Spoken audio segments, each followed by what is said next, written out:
Get back in that fucking corner and fuck the fuck off!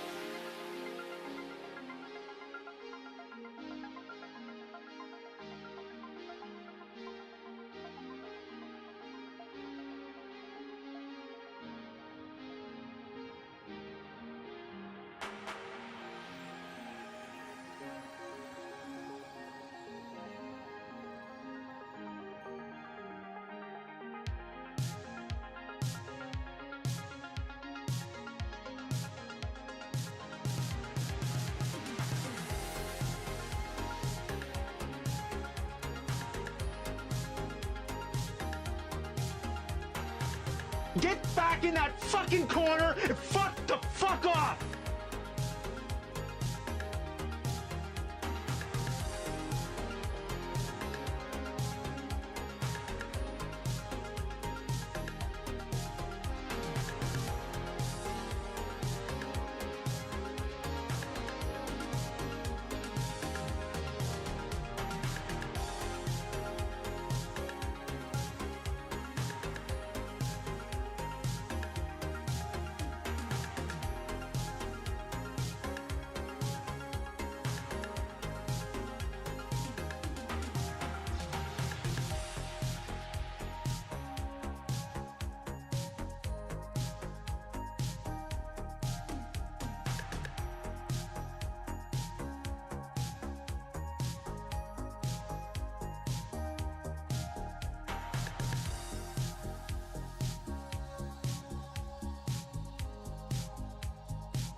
Ladies and gentlemen, The Weeknd.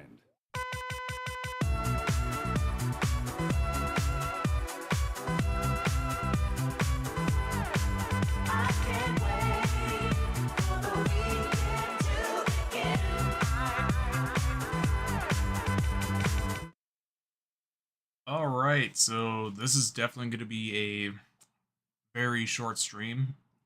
Probably going to be an hour long.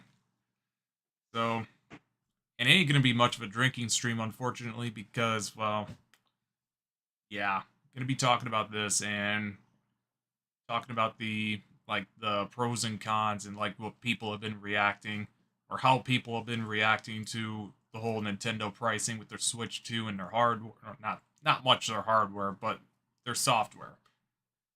But I'm gonna go ahead and get into it. We're gonna just like if you've seen this already, we're just probably gonna fast forward it here and there. And that's pretty much gonna be it. Oh, by the way, I am drinking Dragon's Milk. It's not a triple mash, but it is a heavy beer nonetheless. Might actually be the only one that I drink. Go ahead and turn that down. Fuck, one thing I did forget to do.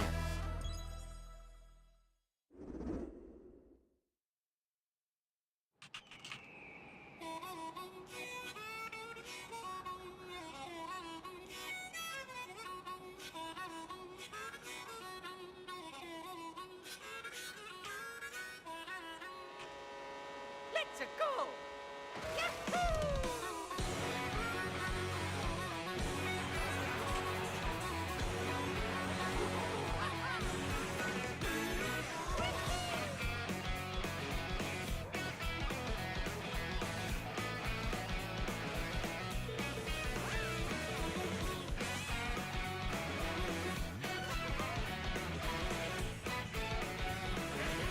Okay, so there's just chatting in both categories or both platforms.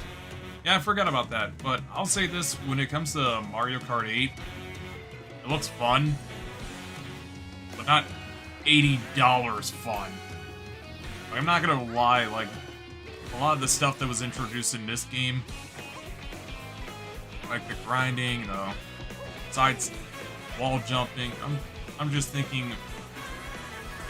No, I take it back. I take it back. The cow made it worth $80, guys. This was it.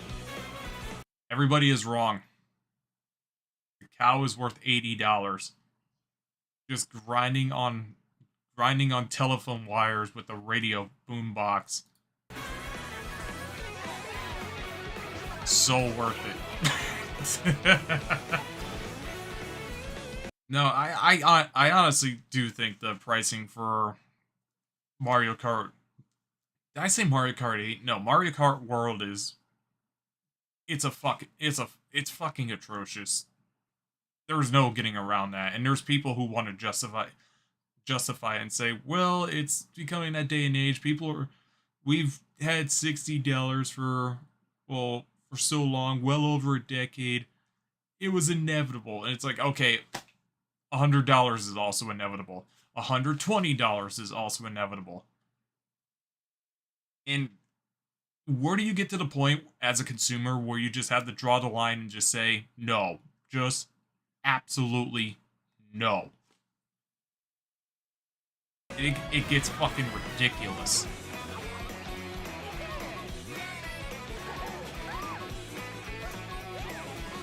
Okay.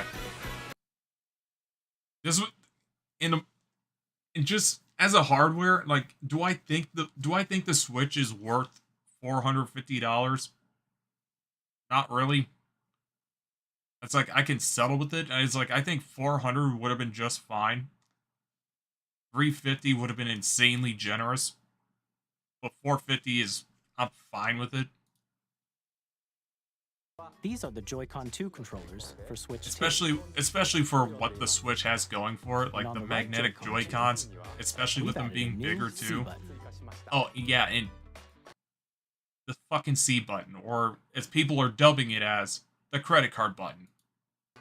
Let's take a look at some new experiences it offers.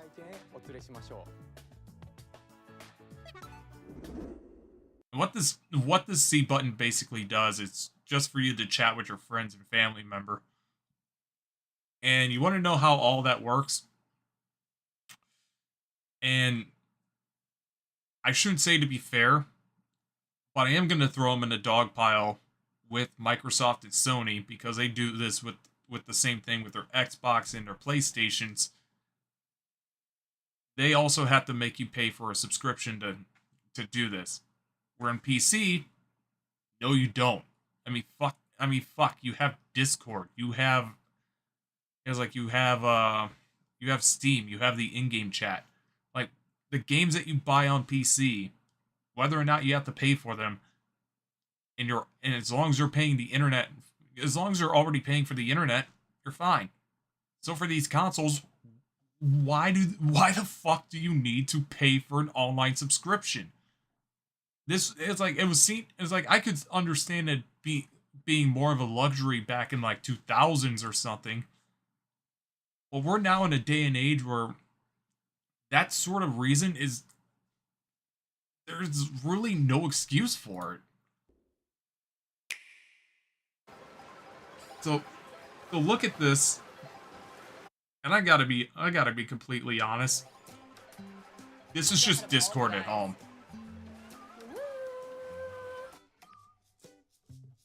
That was you. So quick. Yeah, this is 2009 Xbox Live Party. Nix, I'm coming for you. Come on, no. Oh. Introducing Game Chat. Notice that they don't have headphones. We'll get into that here in a bit. A new feature for Nintendo Switch 2. Hey, what's up? Can you hear me? Hello? Hi, missed you. With this feature, you'll be able to communicate with friends and family while playing a game. Should we follow you? Yeah? Yeah, follow me. Yeah, there is no way.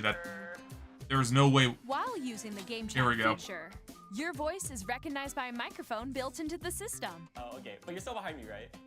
All right, let's keep going. Okay. It can pick up your speaking voice clearly, even from a distance. The Kinect did this over 10 years ago, and it did it poorly. Maybe I'm just being stubborn, but what makes anybody think that this is going to be any better? Especially when they're going to play it here in a bit. This noise canceling feature, I highly doubt that this is going to work all that well, especially when you have the Switch right in front of the TV too. Like, how is that even going to work? How is it going to pick up someone's voice when you have so much in the background going on? When it's noisy around you, your voice will still come through clearly, letting you chat with ease. How did you get hit by a boat? Okay, nice. Yeah, I don't see this working well. And you can use this feature in handheld mode too, letting you easily chat with friends and family. I mean, that I could see it be a little bit more viable, Game but screen sharing. still kind of shit. There we go. Oh. Fucking Discord offers better frame rate than this for free. I'm sorry, but this is pathetic. You can also share your game screen. Did you see someone just like go on top of that dinosaur? Really? They can do that? Can do it? You guys, I just did it. Oh, I want to do it too. Yeah, Oh, shoot. Oh. this is 100% Discord at home. Okay, It looks bad. Oh, no. And the fact that you have to pay for it, and granted, You can chat to your heart's content. you even don't have while to playing pay for it different until games. March of next year. Yeah, I know that one. It's so hard, But right? it is still goddamn stupid wow. that I'm, like, in the they made a sky right button here. dedicated to I'm falling, something falling. like this. Okay, we got it. We're safe. Kirby. They Look, you're on a really star. didn't have to. Cute. So cute. It just feels more unnecessary, You to can be adjust quite the honest. size of your game screen. Guys, I'm lost. Like, Where'd you go? Or expand another friend's game screen. You gotta get Oh my above god, that, it wall looks that's to the so left. You're almost there. it looks so bad. And to think that people are going to pay for this. It's just like the wall. Holy fuck is this wrong? Like, if she gets past the wall. This is where I have to do a little wall ride. Okay. So everyone can watch them play. Oh, I think I know where you are. I think I know where you are. Wait. Okay, I think we have to try that. Ooh, okay. Oh, nice. Let's take a picture here. Okay, are you ready? Smile. Yay!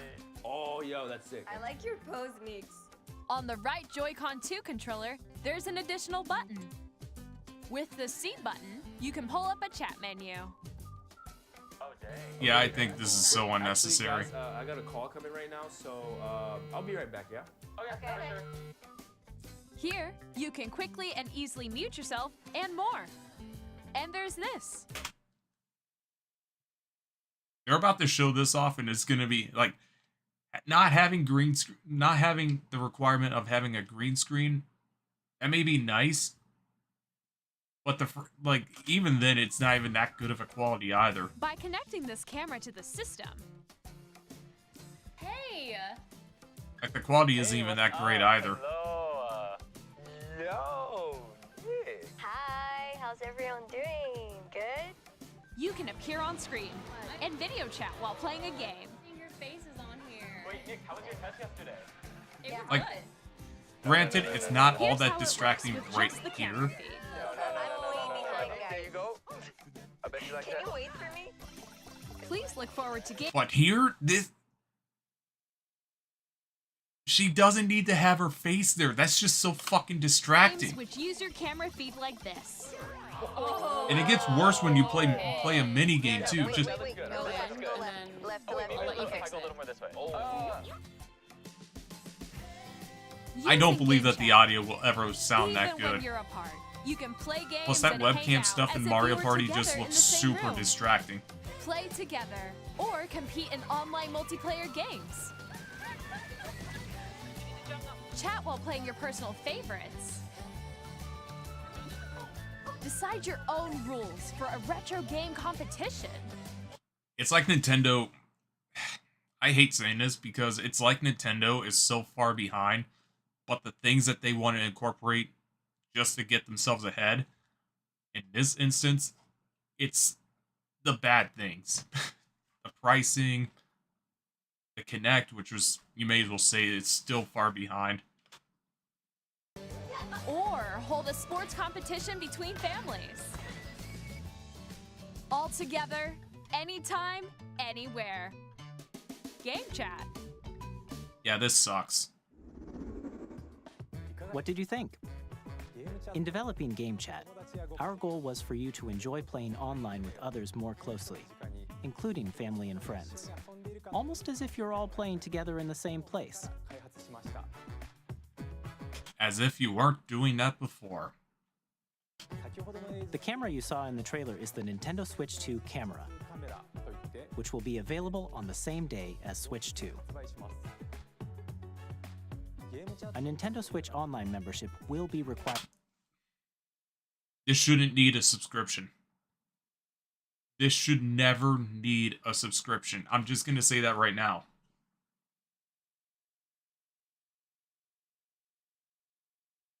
I don't care if the annual, if the standard annual subscription is $20. Something like this where you're already paying for internet, you should not have to pay for a subscription. To use Game Chat. However, since we'd like as many people as possible to experience Game Chat, it will be available without a membership. That webcam that they're selling off, that's gonna end up in bargain bins at some point. Like I don't believe that that's gonna sell all that great. For a limited time. We hope I you'll actually try. don't even know how much the webcam even goes for. Additionally, Game Chat supports the Nintendo Switch Parental Controls app, and different settings can be adjusted. For example, whether parental permission is always required when a child wants to use Game Chat to play with their friends. We'd like to introduce And the one thing I will admit for the whole parental controls thing, they always make it a little bit more wholesome there. another it's new cute. experience you can share with family and friends. On Nintendo Switch, even if you just have one game, you can pass a Joy-Con controller to a friend and play together. Oh yeah, and But they're gonna on Nintendo introduce Switch game 2, sharing. You can play together locally on multiple systems using just one game, with Game Share. As shown here, even This should have been more mainstream ever since the DS introduced it. I want to say 3DS also had it too, but when it came to home consoles, the Wii never had it. The Wii U never had it, that I know of. The Switch, I recall, never had it, except for some games. Like, it might have, but some games, like, I don't know, Jack in a Box, if I want to say, it's like you didn't need to have the full game, but yeah, I want to say that you could probably play that on your phone or a tablet, or if someone was on a computer. It's like game sharing was a thing, but at least here is like, I'm glad Nintendo is just saying like, yeah, we're making it a thing. games that require More of a multiple thing. screens can be played if one person owns a compatible game. With Game Share, you can temporarily share compatible games with others who also have Nintendo Switch 2 or a Nintendo Switch system. You can share a game with up to 3 other systems at a time. Game Share also supports online play with other Switch 2 systems, and you can use it with friends via Game Chat, which we showed earlier. And that's online play too, which I would assume that these people would also have to pay for a subscription, which I would say, again, I don't think is worth it all that much. But yeah, I do think it is like Game Share is can only cool, be but used with compatible games. paywalling it through a This feature is subscription planned for several titles, for online starting with a play, free update no, for I don't Clubhouse agree Games with it. 51 worldwide classics on Nintendo Switch. Game Share support is also planned for select games exclusive to Nintendo Switch 2, so we hope you'll look forward to it. Yeah, I kind of figured. Up next, we'd like to show you the Nintendo Switch 2 system itself. Please take a look.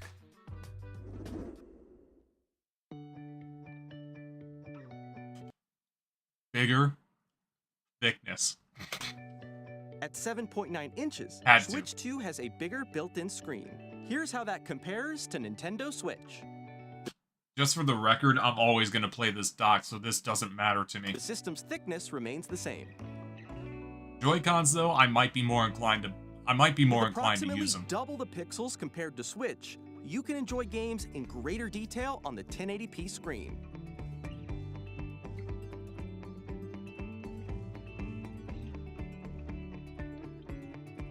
The screen supports up to 120 frames per second. Yeah, and I wonder how many games are even going to support that. Because PlayStation 5 advertised themselves to run games at 8K. There's only one game that I know that does that. I want to say that's an RPG Maker. And that's really not saying much. Because they even removed that 8K advertisement on the box of their system. So that whole fucking 8K thing is just nothing but a scam. And when it comes to Xbox, there's games that barely even run 60 frames, and yet Microsoft even said that it's like 60 frames will be more of a standard. Didn't do that. Allowing for smoother gameplay in supported titles.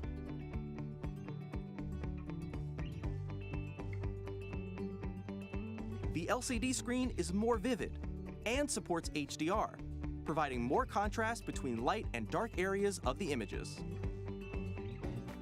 I will probably stream this without All HDR new because Joy-Con 2 controllers my connect Elgato just magnetically. can't. Strong My magnets Elgato keep the can't handle controllers HDR, firmly so attached to the system. more Detach frame the rates on my controller end, which easily by okay. pressing the release button on the back. I do like the newer SL Joy-Cons though. and SR buttons are bigger for greater comfort and control when playing with a Joy-Con 2 held horizontally. I will probably get like a third-party grip just because I The left and right like a sticks grip are on my now Joy-Con. larger. Each Joy-Con 2 controller can be used as a mouse to play with compatible games. And I Both think the left this and right one is also Joy-Con 2 cool as support well. Mouse controls. By adjusting the audio balance between the ranges, sounds from the built-in speakers Give it more are like a clearer PC-like and more natural experience. in handheld and tabletop modes. It has a built-in microphone, so you can voice chat with friends anytime via game chat. It also Connect uses 2.0. noise-canceling technology to filter sounds, so your voice will come through clearly. Even if you don't have a surround sound system, games can be enjoyed with more immersive, three-dimensional sound, as if it were coming from all around you.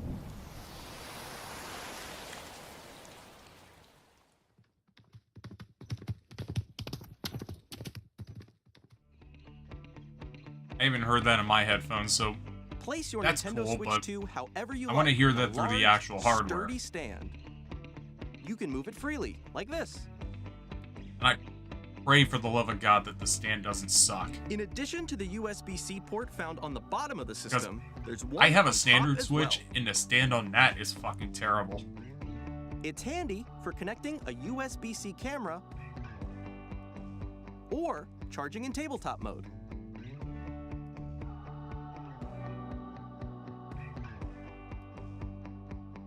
Nintendo Switch 2 comes with 256 gigabytes of internal storage, 8 times that of Nintendo Switch, for storing your game downloads, save data, and more. Which Reading cool. and writing data is also faster. Use the Nintendo Switch 2 dock to connect to your TV and enable up to 4K resolution for compatible games. And that's how I'm going to HDR generally is also play my supported games. in TV mode.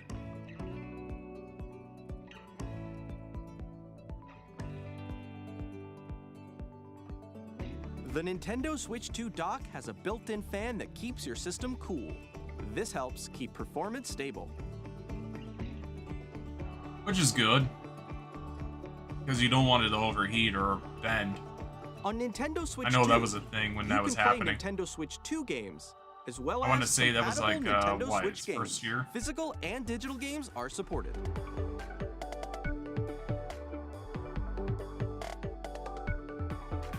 So that's cool. Like, you can still play your original Switch games on here, no problem, as long as it's supported.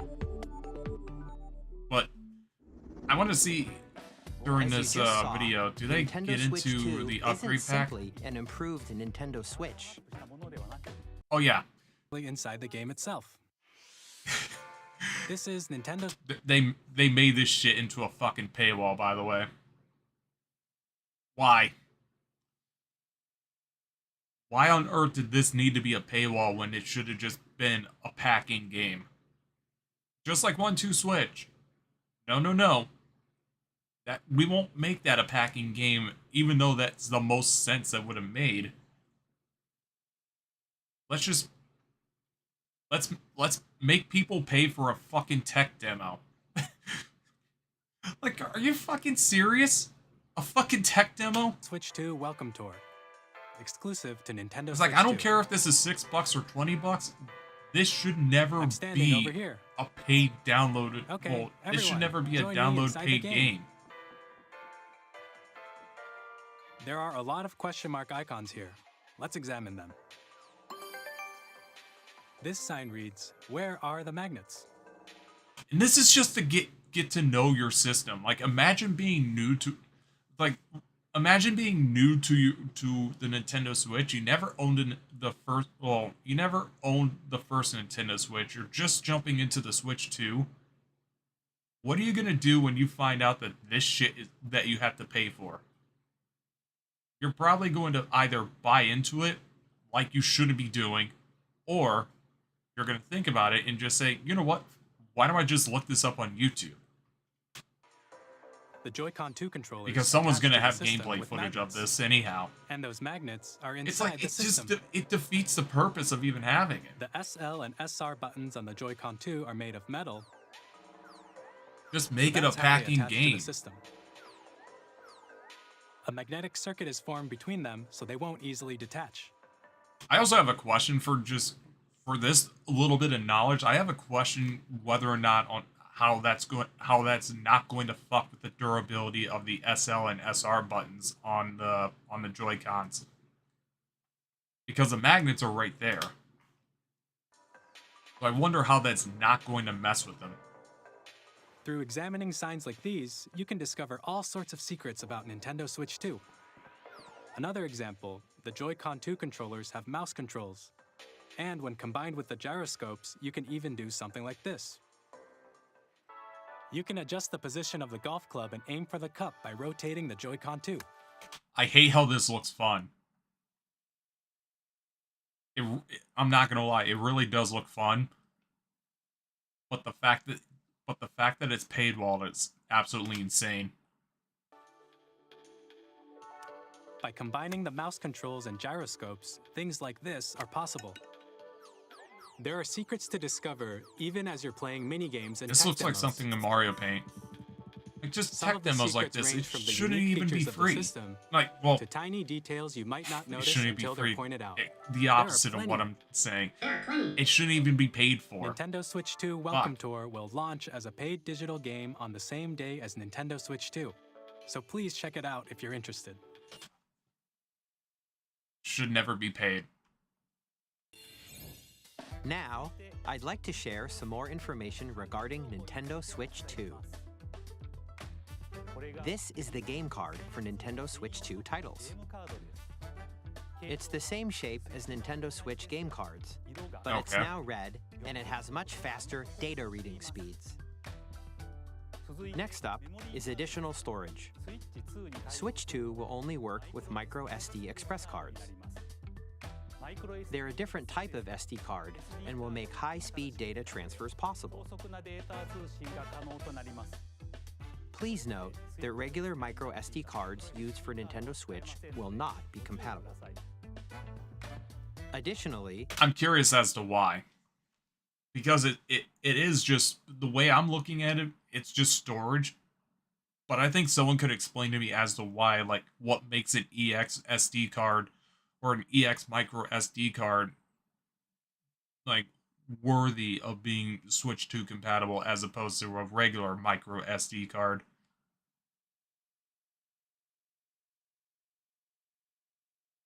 They talk about data transfer, to which is transfer good. data from Switch Sure. to Switch 2, you can log into your Nintendo account to use the System Transfer feature. With this feature, you can transfer save data, digital games, and more. We're also releasing a new Pro Controller. This is apparently $80. Or maybe even 90. Look, I'm gonna double check this real quick.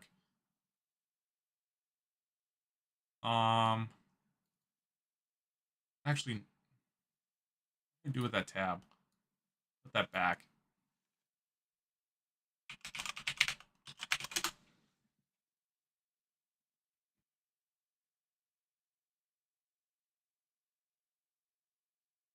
Do shop, hardware.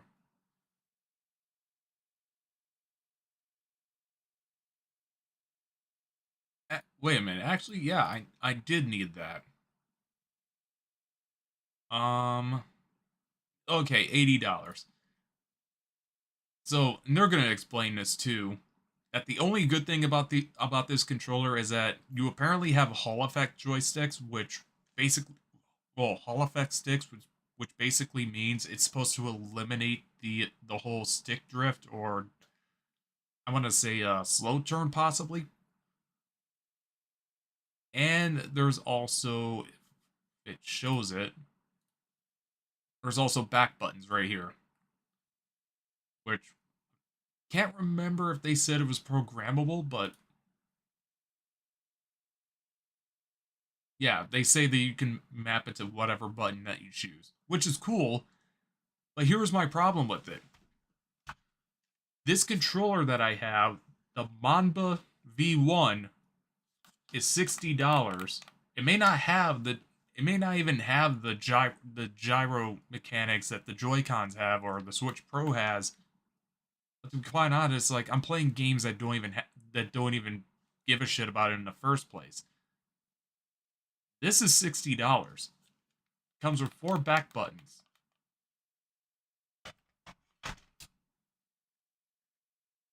I just feel it's like, and thankfully, you don't have to spend this much. It's like if you have a regular Switch Pro controller, you can play the Switch 2 with that just fine.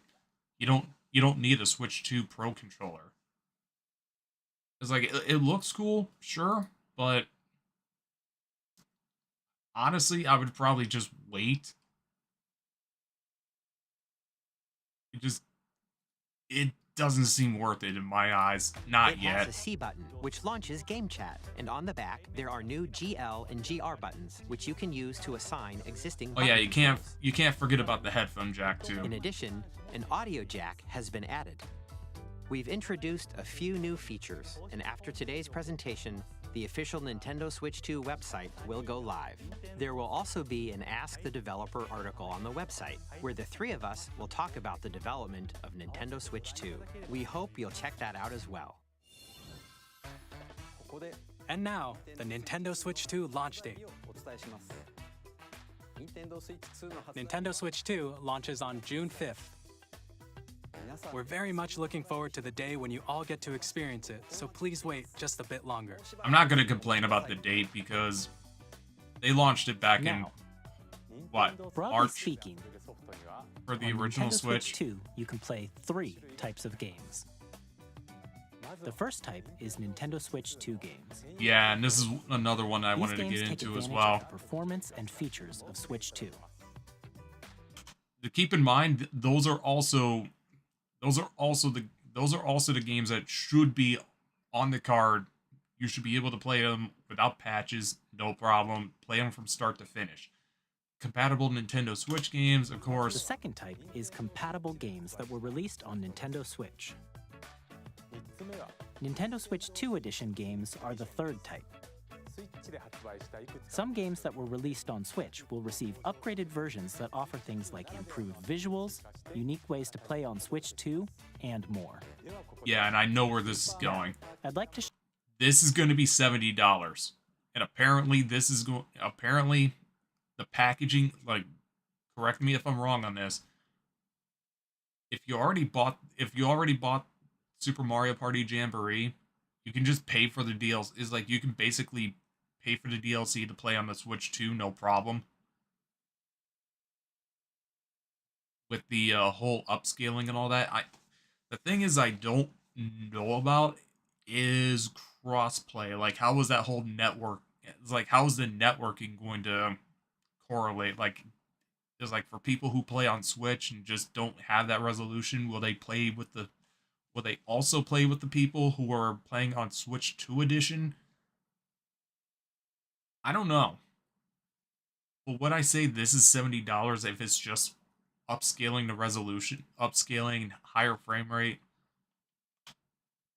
show you the Nintendo I don't Switch know. 2 edition of Super Mario Party Jamboree. I just hate the fact that you need to pay for Please something take a like look. that. Jamboree TV edition? Sure, you can make that paid. Super Mario Party Jamboree But to make is people getting pay an for a upgrade patch is on absolutely Nintendo Switch absurd. 2. The upgrade expands on the base game and adds new features, including mouse controls, audio recognition, more expressive rumble, and gameplay that uses a camera accessory, all of which can be accessed on Switch 2. Let's check out 3 new and updated modes. First up Yeah, they can is personally Mario keep Party that. mode. With a single camera, up to 4 players can join the festivities. You'll be able to see each other's faces as you play. So And you can I experience still say all the that's going to be very reactions and distracting. emotions in real time. Or Maybe 4 not there friends that can much, take the but, party online. Like, shit like that, I'm like, why? Up next, it's Bowser Live, a mode where the livelier team wins. Bowser will bring you on stage to hit blocks to collect the most coins, guide an RC car with your voice, go, and compete in other mini games using full body movement and sound. Finally, take a ride on the mouse-controlled Carnival coaster. With I the feel like safety this bar stuff just lowered and barely secure, works. You're off. Like, it works, but just on the Use cusp mouse of just controls being to a shoot little down bit enemies over while you feel just the bumps barely. and rumbles of the coaster. When you enter a pipe, a mini-game will begin. There's a bouldering game where 2 players each control an arm, and one where you shake a can of spray paint and quickly tag objects. Enjoy the thrill of these intuitive mini-games. Like, it does How look fun. quickly I can like you how reach the they station? do From integrate the mini-games that mouse. use a camera, the built-in microphone. Oh yeah, mouse Roxanne, there controls, was like 2 bots and in the bumper. chat. The biggest party yet is getting even bigger. Super Mario Party Jamboree, Nintendo Hey, Switch home, 2 it was like- Edition, plus Jamboree TV. You got one of them. Yeah, isn't it funny that they just say the exact same thing? And it's always on fucking Kick too. It does, but not the fucking launches on Nintendo not the Switch price. 2, July 24th. $80, Nintendo 80 Switch US 2 dollars players is who absolutely already own egregious. Super Mario Party Jamboree can upgrade to Nintendo Switch 2 Edition plus Jamboree TV by purchasing an upgrade pack. Please look forward to a new Mario Party experience, where you can see each other's reactions while playing. Let's continue presenting some more Nintendo Switch 2 I saw the Edition roster. games. Oh yeah. The shit that people were already doing on Yuzu and Ryujinx, Nintendo decided to do the same thing. But they're paywalling you. Nintendo They're Switch 2 editions paywalling of The you Legend of Zelda for Breath the of the shit Wild that you and The do Legend on of Zelda Yuzu Tears and of the Kingdom, Ryujinx if you're into featuring emulation. enhanced resolution and frame rates, and also support HDR. Is it more which makes accessible to the image more public? vibrant, Sure. so you can play Because with I don't smoother, see that many higher people definition emulating graphics. in the first place. Plus, you can get even more out of your adventures in Hyrule. But knowing using the fact Zelda that the Notes. community were the first ones that This do it new first feature with can be their accessed emulator, via the Nintendo as opposed Switch to what app on Nintendo's smart doing, devices. that's It's a pathetic. game-specific service that's exclusive to the Switch 2 editions of these titles. For example, it can help guide you to various Oh, I see that someone was bitching about Daisy's well, I want to say Daisy's other costume, like it was like cultural appropriation or something. I'm like, shut the fuck up. It's like these are the same people that were bitching about Mario and wearing a poncho and a sombrero, for fuck's sake, and saying that he's and it's still fucking stupid to this day, where they say he's a shape-shifting racist. I'm like, shut the fuck up. It's as stupid as it sounds. They're the type of people who just have to seek out things to bitch about and pretend that like they're in the right.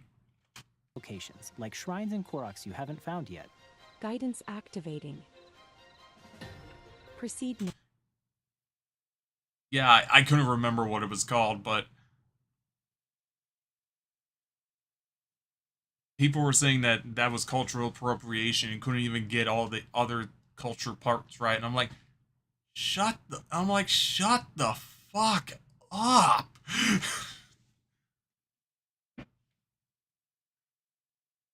It's like, it wasn't meant to be, it's not meant to be offensive. It's not meant to be offensive like all the other DEI shit that is coming out, that came out, like Dragon Age the Veilguard and shit. Yeah, the cow.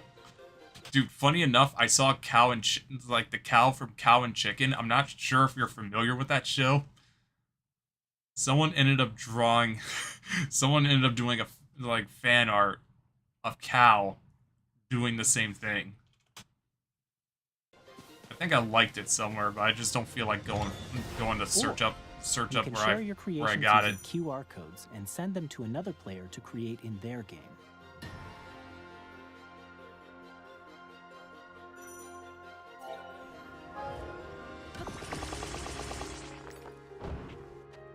Oh yeah, the Carpet Muncher episode where they just where lesbians ride motorcycles and go around go in houses munching on their carpet. We hope these features will make your adventures Carpet even more munchers. enjoyable. Never picked that up as a kid.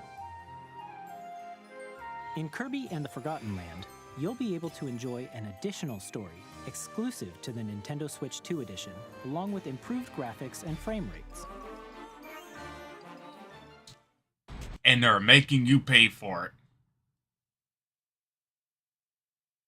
When they never should have done that.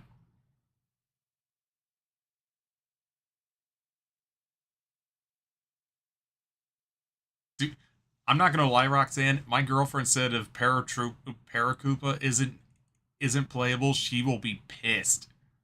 And quite honestly, seeing the roster right now, I wouldn't blame her. This story takes place in the Forgotten Land after being struck by a powerful meteor that's causing some mysterious changes. I actually don't. We hope you're looking forward to Kirby's new adventure. I didn't play the tennis game for Switch. Metroid Prime 4 Beyond will have both a Nintendo Switch and a Nintendo Switch 2 edition. Okay, I'm just gonna say this right now. As much as I'm hyped for Nintendo Switch, it's like Prime 4 Beyond on Nintendo Switch, on how it plays on the Switch 1, cool, fantastic, stellar. But on the Switch 2, I feel like it's a bit underwhelming.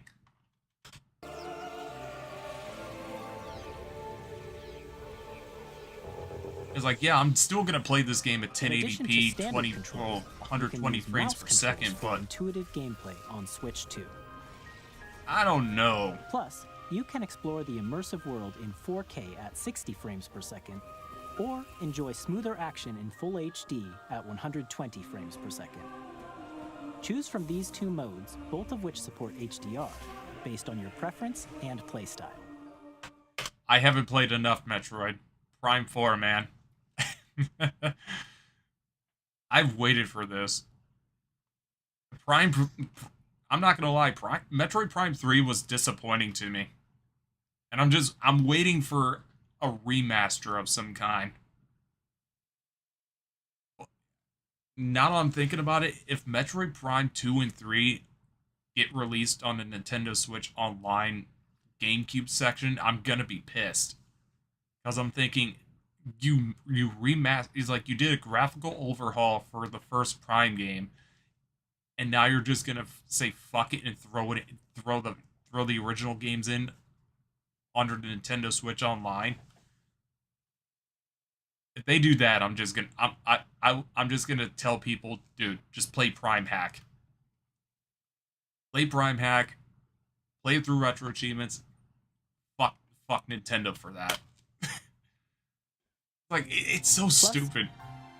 Pokémon Legends ZA, which is scheduled to launch later this year, will not only receive a Nintendo Switch version, but a Nintendo Switch 2 edition as... Can I just say that this looks like a fucking Nintendo Wii game?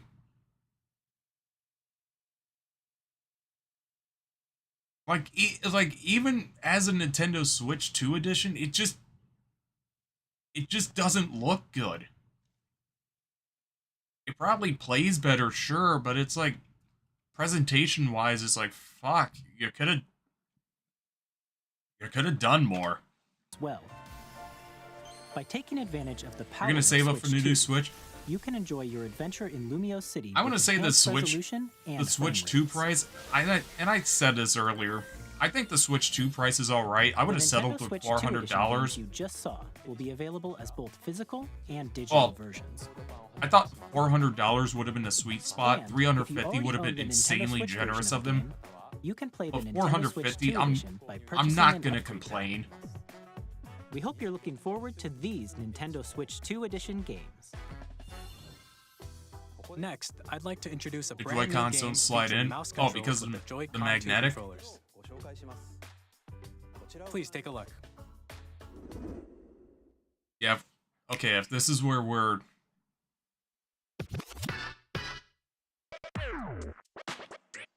I want to quickly talk about this because I don't think people understand... I don't think people understand what makes this so fun. What makes this so fun, even though it's like... Well, it's the representation and shit. It's like... Yeah, you don't get too many games where you play as a person in a wheelchair. Like, this is an actual sport that doesn't really get a whole lot of attention. But you're in a video game doing this, but... The whole representation shit, it's like, dude... Even if you're in a wheelchair, they made it fun.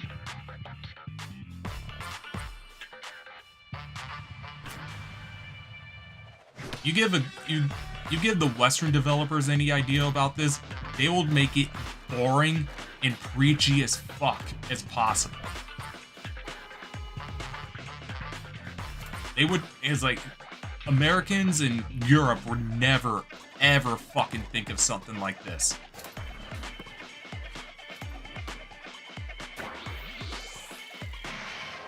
You got good news for me? What's that?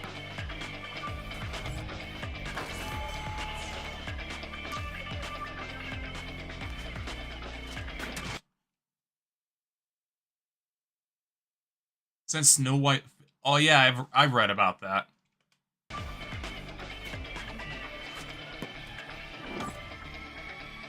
Dude. You said Stephen Hawking. I'm saying Tony Hawking. That is...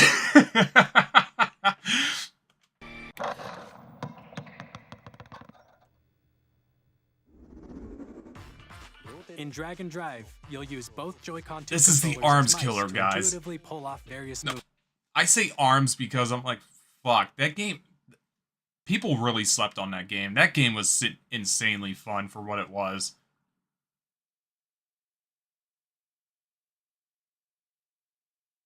Yo, Rapunzel, let down that fat ass girl. You fine as fuck. That sounds so dumb. That sounds so stupid. We hope you're looking forward to a new twist on 3-on-3 matches using dual mouse controls. Yeah, people want to talk about representation when it comes to video games. Why is it that Eastern developers like Nintendo know how to fucking do it? If you want to talk about representation, make it fun. I know people will point that out. It's like, oh, no one talks about people in wheelchairs. It's like, yeah, but here at Nintendo, they made it look fun for anybody to do it. And then you get Western developers like the fucktards that did Dragon Age of Veilguard. I gotta do a bob because I used the wrong pronouns. And I'm gonna shut the fuck up.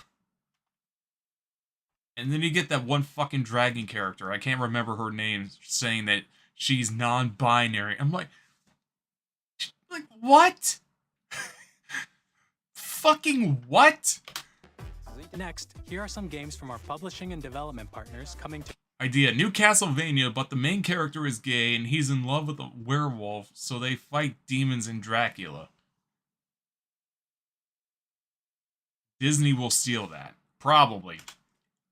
It's Disney, I wouldn't be surprised. I have long... They'll rip off whoever made Hotel Transylvania. I can't remember if that's DreamWorks or Blue Sky Studio or whoever. They'll call it Hotel Castlevania. Observe the lands between. Yeah, so... This was... Yeah, apparently this is supposed to be more on, like... Yeah, this is Elden Ring, sure, but... Duskblood or Blood Dusk? I can't remember what this game was called. But... Apparently that's going to be more reliant on the internet. And I'm like, yep, Miyazaki, you lost me on this one. Yeah, this is all going to be third-party support, third party, don't care, don't care. If you've seen it here, you don't need to see it you don't. It's like if you already seen it, you don't need to see it here. You saw Deltarune. Yeah, I don't really care about Deltarune all that much.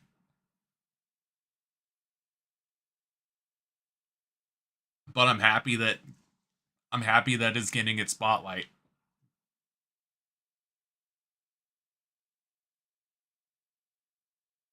So I guess it really is time to. I mean, GameCube is coming to Switch too, but it also leaves me it also begs a question. What was stopping the GameCube for Nintendo Switch Online to work on a Nintendo Switch? I would like to know that one. I doubt it. I doubt it had anything to do with limitations. It's like older hardware than the Switch could run a Dolphin emulator just fine.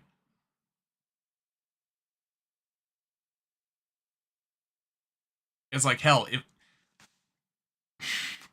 I'm just thinking about it now, and it just occurred to me. My PC is older than my than the Nintendo Switch. Maybe, sure, maybe by a year old. But that runs Dolphin games just fine.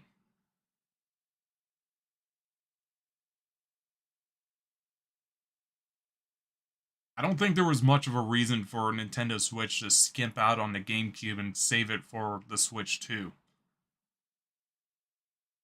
And also the fact that F-Zero GX, and I'm fingers crossed that it also involves AX. If it involves AX, cool for people who don't emulate, but at the same time, if it doesn't, and I'm like, dude, what the fuck are you doing? That's like a good chunk of content you're missing out.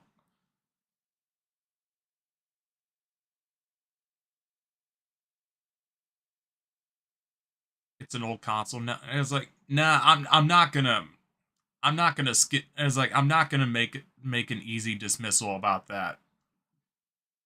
They could have done it. It just kind of rubs me the wrong way.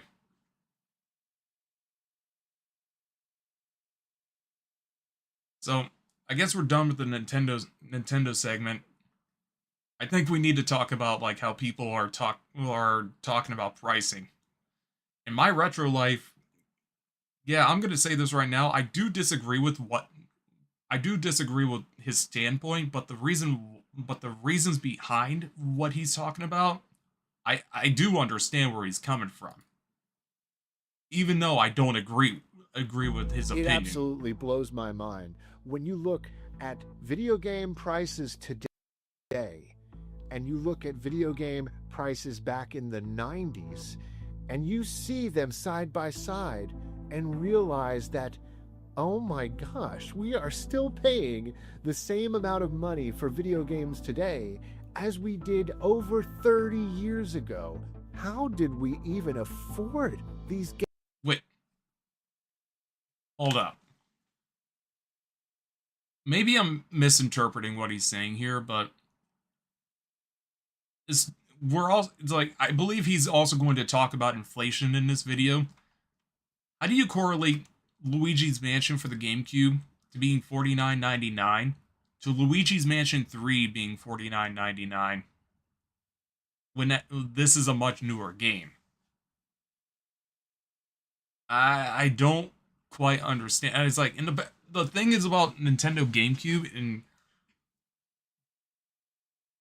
I kind of butted heads with them on social media on this about how the cartridges and disc-based games like Nintendo 64 versus PlayStation for a good example. And this was a Toys R Us flyer.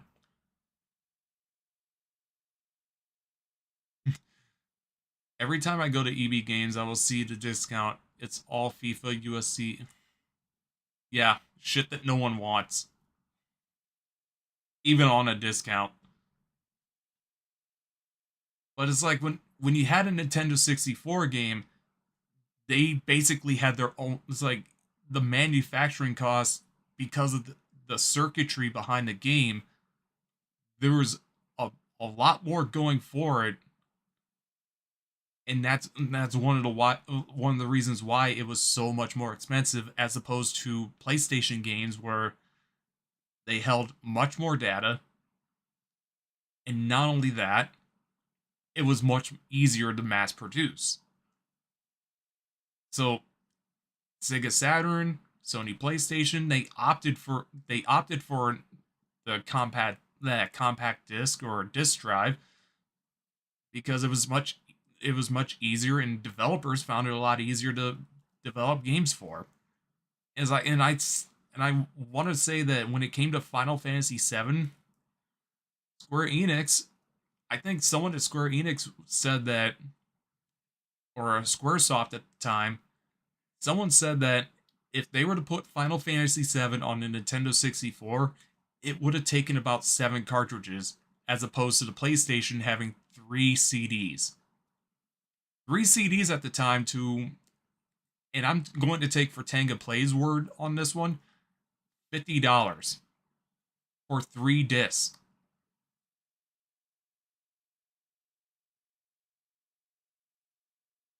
That actually does sound more reasonable. Still paying the same amount of money for video games today PGA as Tour we did 2025. over 30 years ago. How did we? I've not played a these video games back a video then? game Man, that's a of lot docking of video money, game in such a long Cynthia. time. And I know where this is going, so we'll skip it. About how it's absolutely insane that video game prices back in the 1990s were the same amount. Okay, let's read. I want to read this. Hot take. There is absolutely nothing wrong with the price of games today. This Toys R Us flyer from 1994 reflects the cost of the games back then.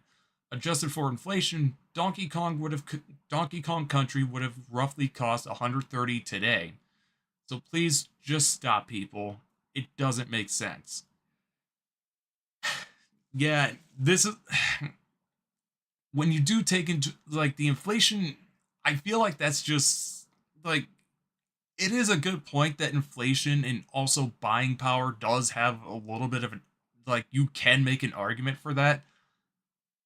But when you have like the ecosystem for games back then, and he's gonna get into detail like what games were like back then, but in comparison to what games were like back then to now, the games back then you were able to play your games from start to finish unless it was some like unlicensed game and it was just shit, you couldn't finish it. Then I mean, if it didn't have the Nintendo seal of quality of some kind or some sort of seal of quality, if it wasn't licensed by the company who made the hardware, chances are it wasn't going to be that good of a game.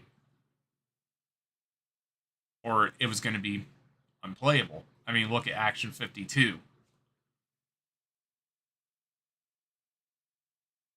But they'll also further prove my case, like in that, at least a lot of the games back then, a grand majority of games, even the third-party games, you were still able to play them from start to finish. Today, you get games that are not even on the disc, and they also function as like just access keys or just full game download codes. I'm like, why? Why on earth? It's like, what was wrong with just taking a game, popping it into the system, and there you go. It's like this game may have costed quite a bit back then, and buying power may have been a lot different, but you look at games that are made today for $70. We were told that $70 was to assure better quality in video games. We're 4 years into that. That hasn't happened. If anything, video games have gotten worse. And I think when it comes to companies wanting people to be more online, they've definitely gotten more aggressive about it. And you look at Nintendo Switch when it comes to their game key cards. The point that I want to make here with the game key cards, by the way, reeling back a bit for the Nintendo Switch, all my complaints about that. Bravely Default is a game key card which is only 11 gigabytes big. Cyberpunk 2077 is going to be on the Switch too, and it's that is on the game card, the whole game. Square Enix is a fucking disgrace for letting that happen. And just to keep in mind of what a game key card is, it's basically just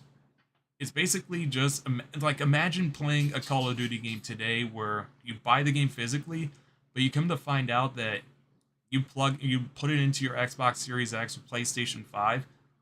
You come to find out you have to download the whole game off the internet, and that disc is just an access key.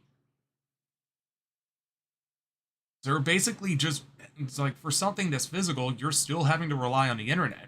So what happens years, if not decades down the line, where the servers go to shit, or the game gets delisted for whatever reason, or they yank it off of their servers, or the storefront just closes forever, and you have no way to access it.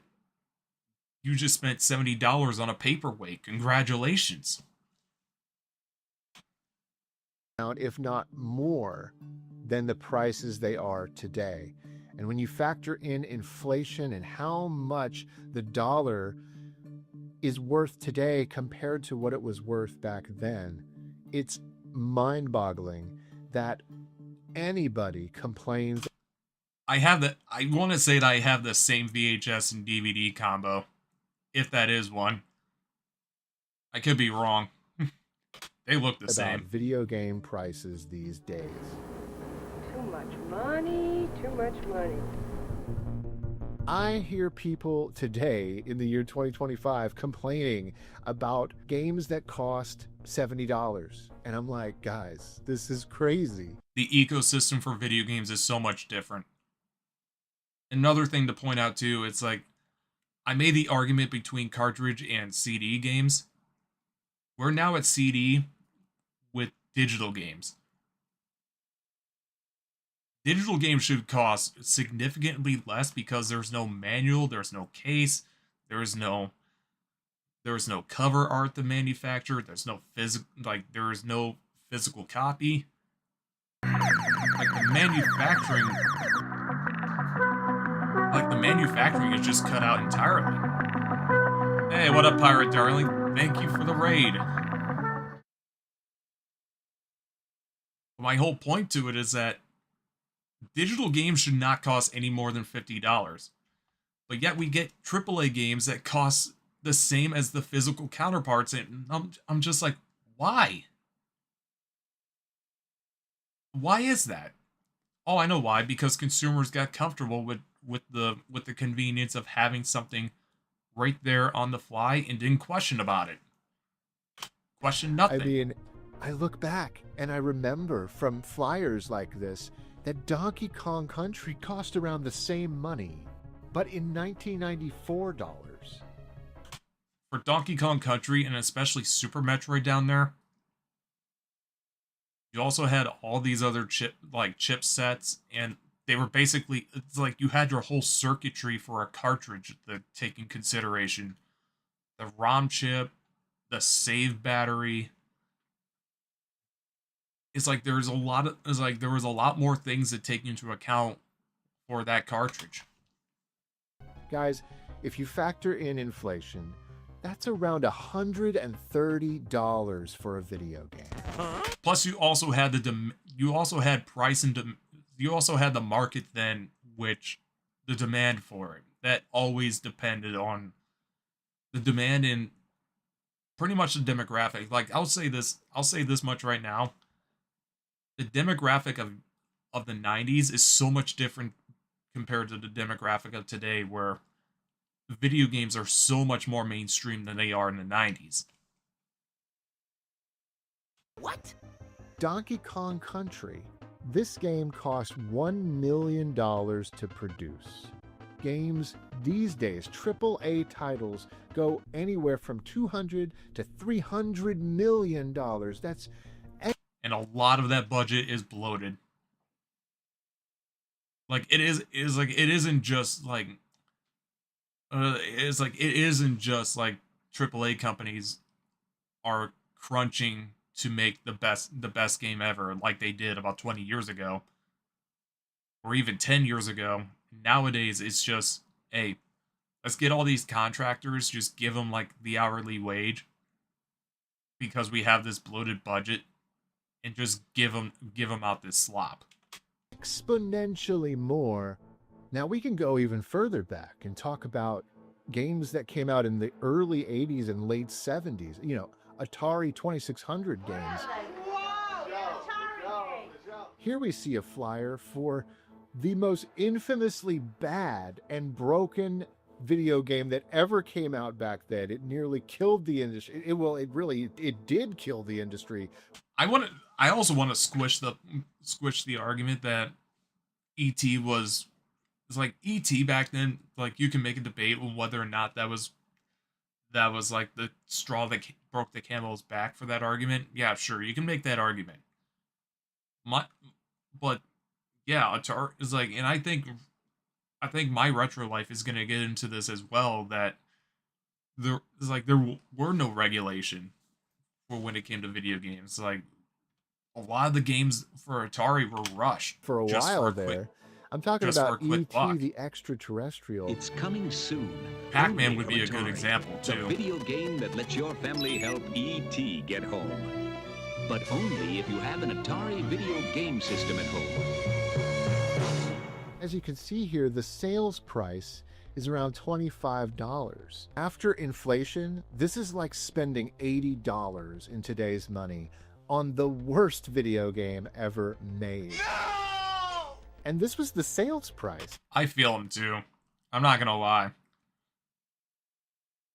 If I felt like if I spent $80 on something like that, E.T. was not bad. It isn't bad. It's not bad as Indiana Jones. This was the sales price. The game actually originally retailed for more when it first. Try playing Indiana Jones without knowing what the fuck you're supposed to do. Knowing how cryptic that game is, and Atari, with it being Atari, not giving you any clue on what the hell you needed to do, dude, you're fucked. First came out before it was being discounted. Oh my gosh, guys! Like, see, that's the thing. There were bad video games back then. It's like, even I played E.T. It was playable. You had to do your research. You had to avoid those games. I mean, a lot of people replying to my post on X made the excuse that games these days are released unfinished or broken, and game developers are trying to take advantage of gamers. Yeah. And I know where he's going with this too. Oh yeah, I enjoyed it. And I come to realize that the entire time that you were playing that, I come to realize, I'm like, oh yeah, that isn't, it's like, you were playing a bit of an English patch of some kind. Because Sailor Moon was speaking all sorts of gibberish. I'm like, yeah, that has to be Japanese now.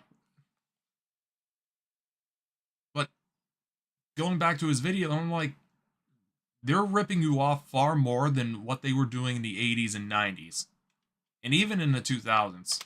You know, I get that happens, but it also happened back in the day. I mean, I can't tell you, growing up back then, how many terrible video games there were. I mean, guys, bad, practically broken video games.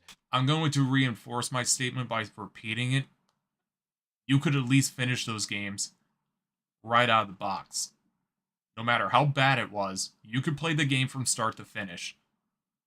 Have existed, and companies have tried to take advantage. And nowadays, you need to play bad games. In order to play these bad games, you need the internet to download it.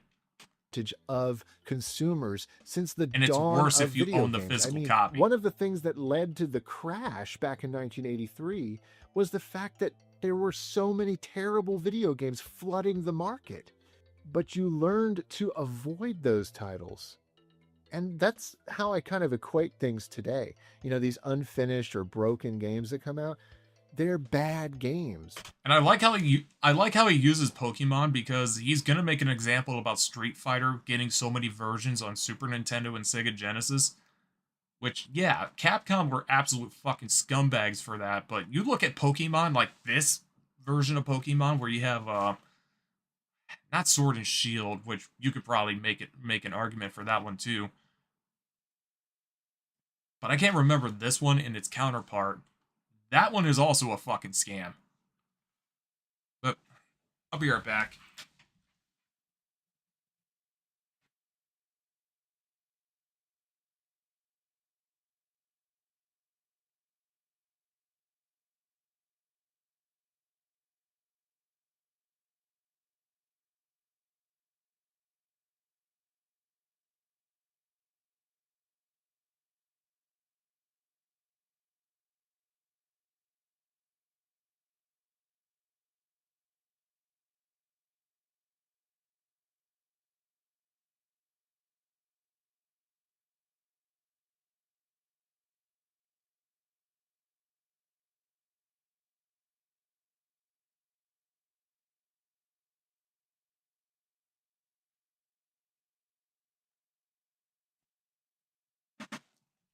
Yeah, Pirate, I ended up talking about that earlier. It's like, yeah, if you have a disc and you Just still don't need to buy download, them. you pretty Focus much, on you buying essentially the got a good paperweight. games.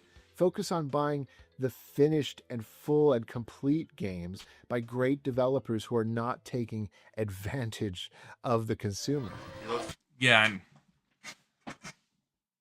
and I agree with him on what he's saying here. It's like, I think a lot of people just don't look into it, especially the normies that think, like, for example, oh, Dragon Age. Oh, it's a Dragon Age game. It's going to be good. It's been a long time. It has to be good. Or Assassin's Creed Shadows. $70. That ought to be good. It's like, and it just comes out mediocre. Ricky Bubsy? Yeah. Bubsy? Merry Christmas. Merry Christmas. I believe we live in a culture these days that just loves to complain. It's like,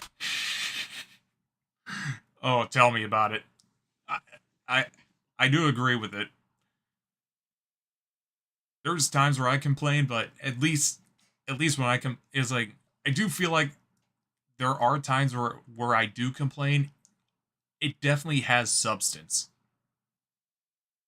But I feel like a lot of people who complain online is like, I feel like they are complaining just for the sake of complaining without any sort of substance whatsoever. Like, there's nothing to back up their argument. They're just spouting it out just for attention. it's like they get up in the morning and that's the only reason, that's the first thing they hope to accomplish with their day, is complaining about life or about... Wait a minute. Like, we play as well, like, we may as well make an American one where we watch the Twin Towers come to fuck. Gaming in this situation, modern day video games, and I try not to, and if you're this person, hear me. I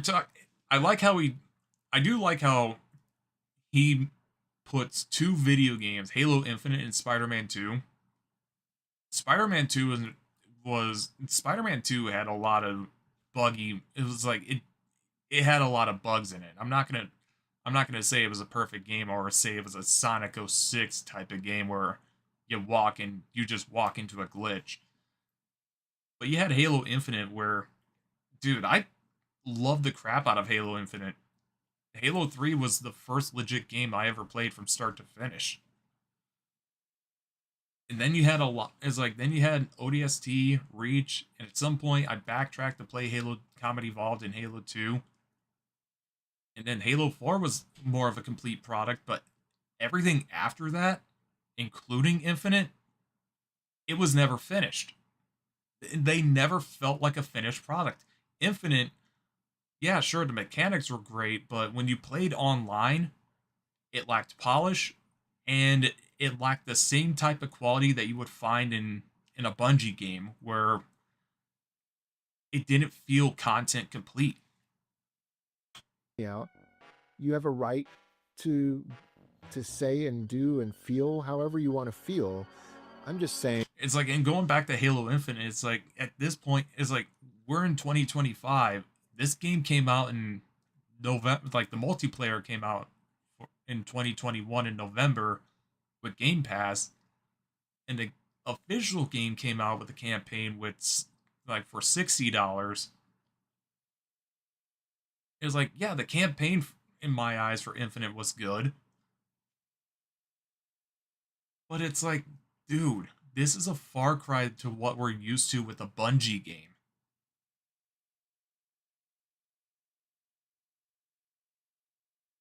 And it's just, it sucks. It's like, what the fuck happened?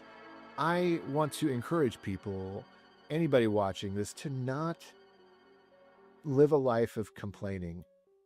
Think more about the positives. I recently got Final Fantasy. And I do like his mindset of where he's coming from. Is like, even with this video that I disagree with, like, he does come from more of an objective viewpoint. It's like, and even when I'm disagreeing, it's like, okay, there's this, and this, and he's also coming in with his, and it's like, I do get where he's coming from at the same time, but there's things where I'm like, I don't know about that. Remake on the PlayStation 5, the upgraded PlayStation 5 version of Final Fantasy VII Remake.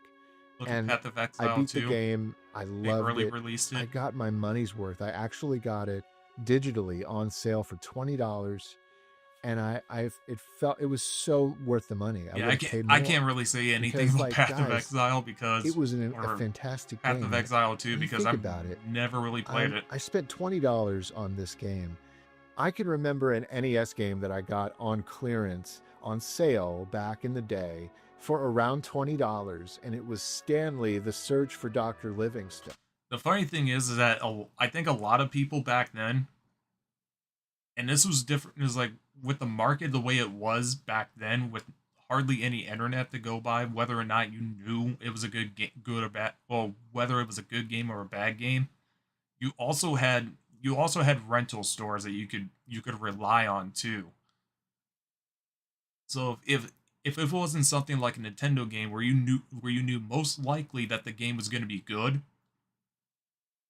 if it was like a third-party game, you could go to a rental store and decide whether or not that game was worthy of buying full price.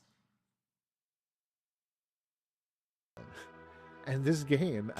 And the thing is, like, another thing too is that nowadays, the only thing that we get that's, I would say, that's kind of close to that, maybe even, maybe in some way a bit better, is Game Pass. And even then, I'm like,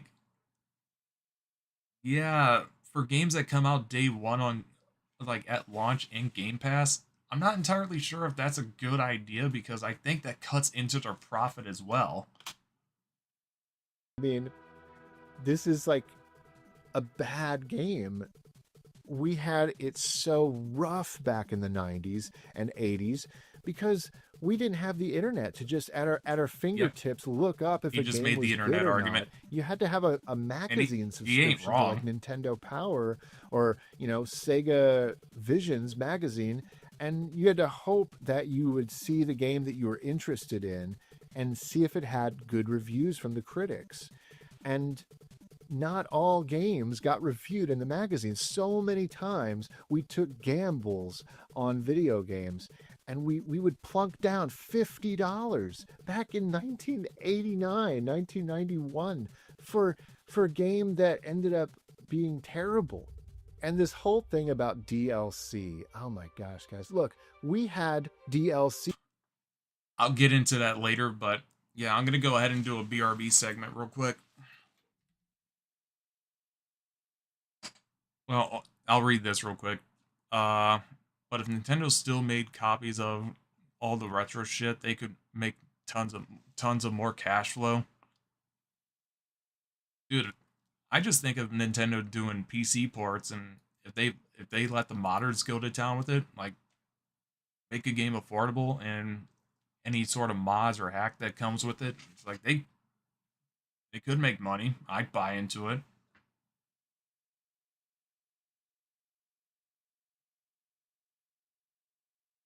I mean, even if I have the same hack, I'd still tell people, hey, this would be a perfect hub. Give Nintendo more of a reason to put more games on the system, or not system, but on the platform.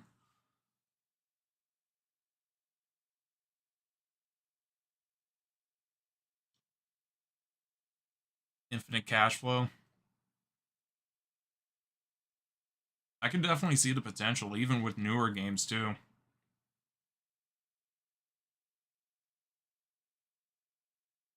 But, alright, I'm gonna go ahead and be right back. Take a break real quick.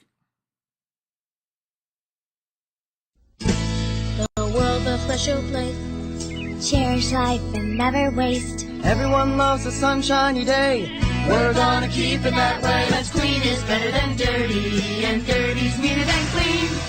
Let's all lend a helping hand. Mario can't do it alone. He'll spray his water to fly around and clean the sludge that's on the ground. Let's clean is better than dirty, and dirty's meaner than clean. Super Mario Sunshine, only for Nintendo GameCube. Rated E for everyone.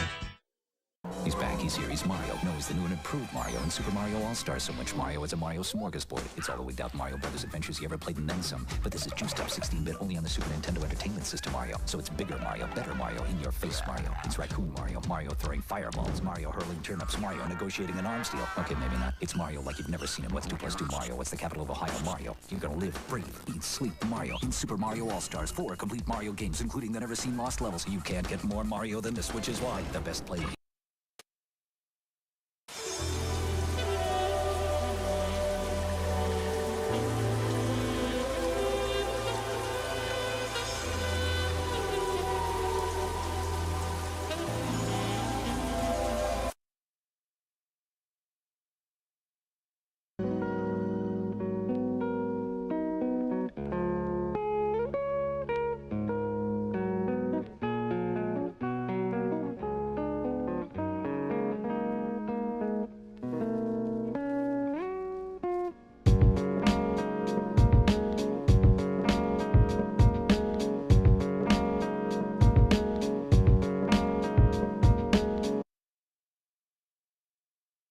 Danita Stokes, president of HAG. It's bad enough that Sega Genesis has the most 16-bit games, but this new Sonic the Hedgehog, oh, he really does my doilies.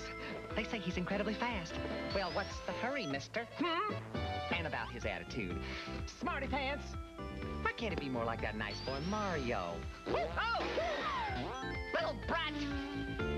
Now, get Sonic free when you buy a Sega Genesis system at its new price of $149.99. Mom. Come on, Mario. Come on, Mario, jump! Don't give up.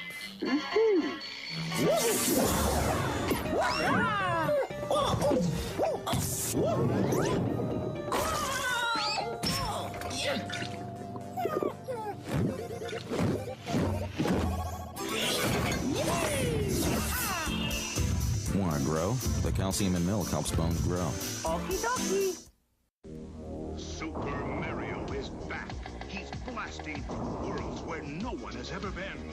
He's taking on enemies no one else dares. This time Mario pops up power wherever he goes. So he's bigger and badder than ever before. You've never seen creatures like these. You've never had an adventure like this. It's everything you've dreamed of and worlds more. It's Super Mario 2, only from Nintendo. Now you're playing with power. Yo, listen up. We will not live in a two-dimensional world. We won't go in one direction or dig where we can zag. We will walk through walls. We will take a look around us. We will not be confined. We believe in the path of least limits. We won't be told how to view the world. we will experience true freedom. We will not compromise. We will live the game through our hands. We will be in control of something. We will change the system. The challenge is Metroid. The power is Nintendo. Defend the planet Xephus against the evil Mother Brain. It's survival or destruction. Do battle or die. Metroid only from Nintendo.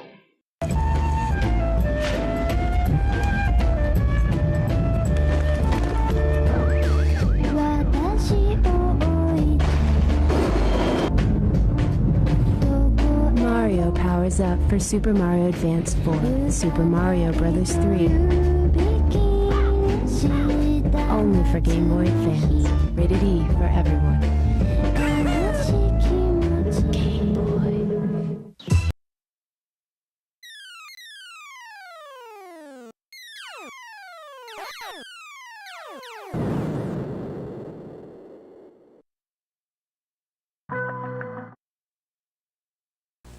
Be afraid. Be very afraid.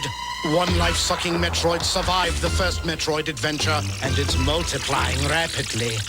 You must help Samus save the universe again in Metroid 2. So we're giving you more power and mightier weapons to search a bigger world where hundreds of strange enemy life forms lurk. Destroy or be destroyed. Metroid 2, The Return of Samus, only on Game Boy. The future is in your hands. Now, when you buy the Sega Genesis that comes with Sonic 1, you'll get Sonic 2 absolutely free. Sonic 2 handles stubborn stains, embarrassing bald spots, no problem. It even slices and dices, makes thousands of julienne fries. But wait, you can play it too. This free Sonic 2 is a $54.99 value. You get 2 Sonics for the price of 1. Sonic 2 fits easily into any tackle box. Made from a space-age polymer plastic for years of family fun. And pets love it too. Buy the Sega Genesis that comes with Sonic 1 and get Sonic 2 free. Act now. Wiener Dog sweater sold separately. Introducing the next generation from Nintendo. New Super Mario World. Created especially for the Super Nintendo Entertainment System. It's a bit more exciting, a bit more challenging, a bit more graphic, a bit more colorful, a bit more realistic, a bit more levels, a bit more secret, a bit more enemies, a bit more friends, a bit more sound, a bit hotter, a bit cooler, a bit weird, a bit more revolutionary, a bit more Mario, a bit more of what you want. It's 16-bit, and it's yours only if you get new Super Nintendo. Now you're playing with power, superpower. Escape to a world of enchantment. Run with the wonders of nature. Swim in our crystal clear waters. See things you've never seen before in the complete Super Mario world. With 78 levels, it's Mario's biggest adventure ever. Now on Game Boy Advance. Come, spend time with us. Rated E for everyone.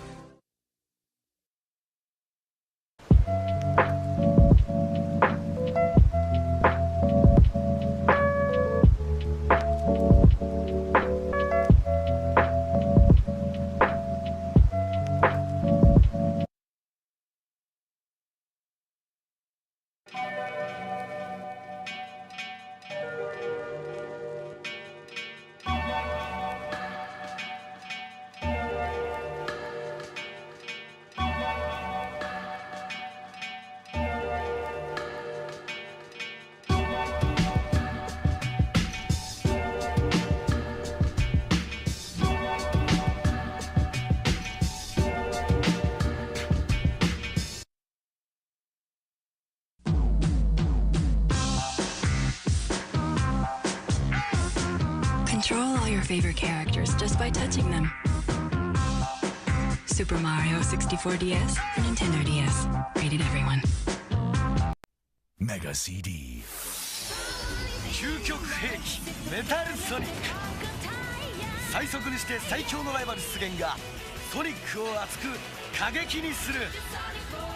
過去へ未来へ超音速アクションは時空をも超えた。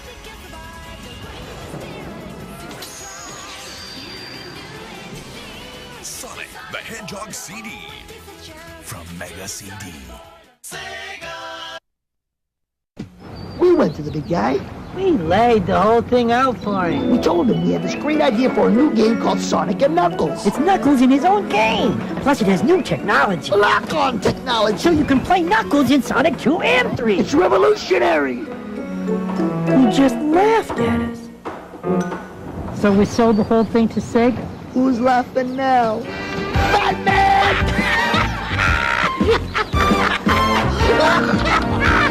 Sega. He's back. He's here. He's Mario. He's the new Mucho Mario in Super Mario All-Stars. So much Mario, it's a Mario smorgasbord. It's all the wigged-out Mario adventures you've ever played and then some. This is juiced up 16-bit only on the Super Nintendo Entertainment System, so it's awesome Mario. In-your-face Mario. It's Raccoon Mario. Mario throwing fireballs. Mario hurling turnips. 4 games, including the new Lost Levels. Mario like you've never seen him. What's 2 plus 2? Mario, capital of Ohio, Mario. You're going to live, breathe, eat, sleep Mario. 4 Mario games, including the never-before-seen Lost Levels. Super Mario All-Stars. Now you're playing with superpower. Alright, I'm back. And yeah, after this video, I'm going to go ahead and wrap it up for tonight because I got to do some stuff in the morning, and I think I'm going to stream a little bit into the middle, late morning. Do a little bit more of Donkey Kong Land and see where we go from there. But let's go ahead and get back on topic. Back in the 90s too. It was called Street Fighter II Turbo Edition. Yeah, when Capcom released Street Fighter II Turbo, you weren't buying a brand new game, you know, spending 60. How I discovered this being an absolute scam was through Angry Video Game Nerds chronologically confused video where it's like, oh hey, we got Street Fighter 2 on Super Nintendo. Can't wait for Street Fighter 3. Oh, no, it's Street Fighter 2 Turbo. Then it's like, I'm sure Street Fighter 3 is going to come out, right? Nope, Super Street Fighter 2. Now, okay, Street Fighter 3 has to be next, right? Super Street Fighter 2 Turbo. What the fuck? $70, sometimes more, on a but no, brand this new Street this Fighter game. pretty much was a Edition scam. was basically the same game with a few more bells and whistles and extra characters. Like, it was such a scam on Capcom's part back then to we still have people doing that shit today. I mean, look at Pokemon. They do this shit too. fleece the consumer out of their money and get a 3DS game with all the Pokemon in the roster, but yet when it comes to Switch with a newer, more powerful hardware, oh, I'm sorry guys, I'm sorry, we can't even do that. Like, look, I'm no Pokemon player. I'm not much of a Pokemon anything in general. Like, sure, I grew up with the 90s. Like, I grew up with the 90s anime and a little bit of Johto League, but come on. It's like, even my girlfriend was making this argument where it's like she's more of a Pokemon player than I am, and the last one, that just threw her off edge and just said, nope, fuck it, done. It's like this thing is she couldn't even play with her sister because she didn't have the patience to put up with it. And then they did it again with Super Street Fighter 2. It's like they kept releasing Street Fighter 2 over and over again because they knew it was their cash cow and they were going to make so much money doing it. They knew people would... The thing is, I wonder, it baffles me how Nintendo even allowed this shit to happen. It's like, Nintendo should have known that, yeah, there's Street Fighter 2. Street Fighter 2 was already on the market. So why did they allow Capcom to re-release pretty much the same game with different bells and whistles and quirks pretty much under the same fucking name? Would keep buying it. I blame Nintendo on this one. And Sega. Here's another example. Capcom, again. Capcom back then was almost like the EA of today, right? Final Fight on the Super Famicom. This game comes out, and it's missing one of the most favorite characters from the original Final Fight arcade game, Guy. So what do? People complained, and they decide, you know what? Let's re-release the game with Guy, and we'll call it Final Fight Guy, although this time we're just going to remove Cody and put Guy in it and sell it again. There was honestly no fucking reason for that. You literally had, look at, like... So this time we're just going to remove I'm going to Cody. go ahead. You could literally make another, like, you could literally put Guy in between Cody and Hager. But 4:3 aspect ratio taking into account, yeah, just make it a bit smaller. You don't need to make the font so egregiously big. And put Guy in it and sell it again for full price. You know, these kind of shady business dealings in the video game industry. I am going to agree that this is a ripoff. Since way back then. You know, some people complain about modern games having the base game come out for like $60, but then they keep adding all this new stuff and special. Outlaws is not exactly the best example here. Because this is season pack, like story pack DLC. Like, you have to wonder, why didn't they just release the game on the spot? And they already sell this for $70. So what's the excuse for a season pass for a single player game that you not only, like, if you own the, it's like if you were a victim or dumb enough to buy a physical copy of this game, you fell victim to having to download the rest of the game through the internet. So it just made it even more ridiculous as to why, like, hey, why did you even make a physical product in the first place? Why is it $70 when you are openly announcing that you already have a season pass in the works? It's like they're basically telling you, hey, we're gonna give you this $70 pie, but we're also, but instead of giving you this $70 pie, you're gonna pay the full price, but we're only going to give you a quarter of that pie. But everything else is gonna come later, as long as you just pay this much.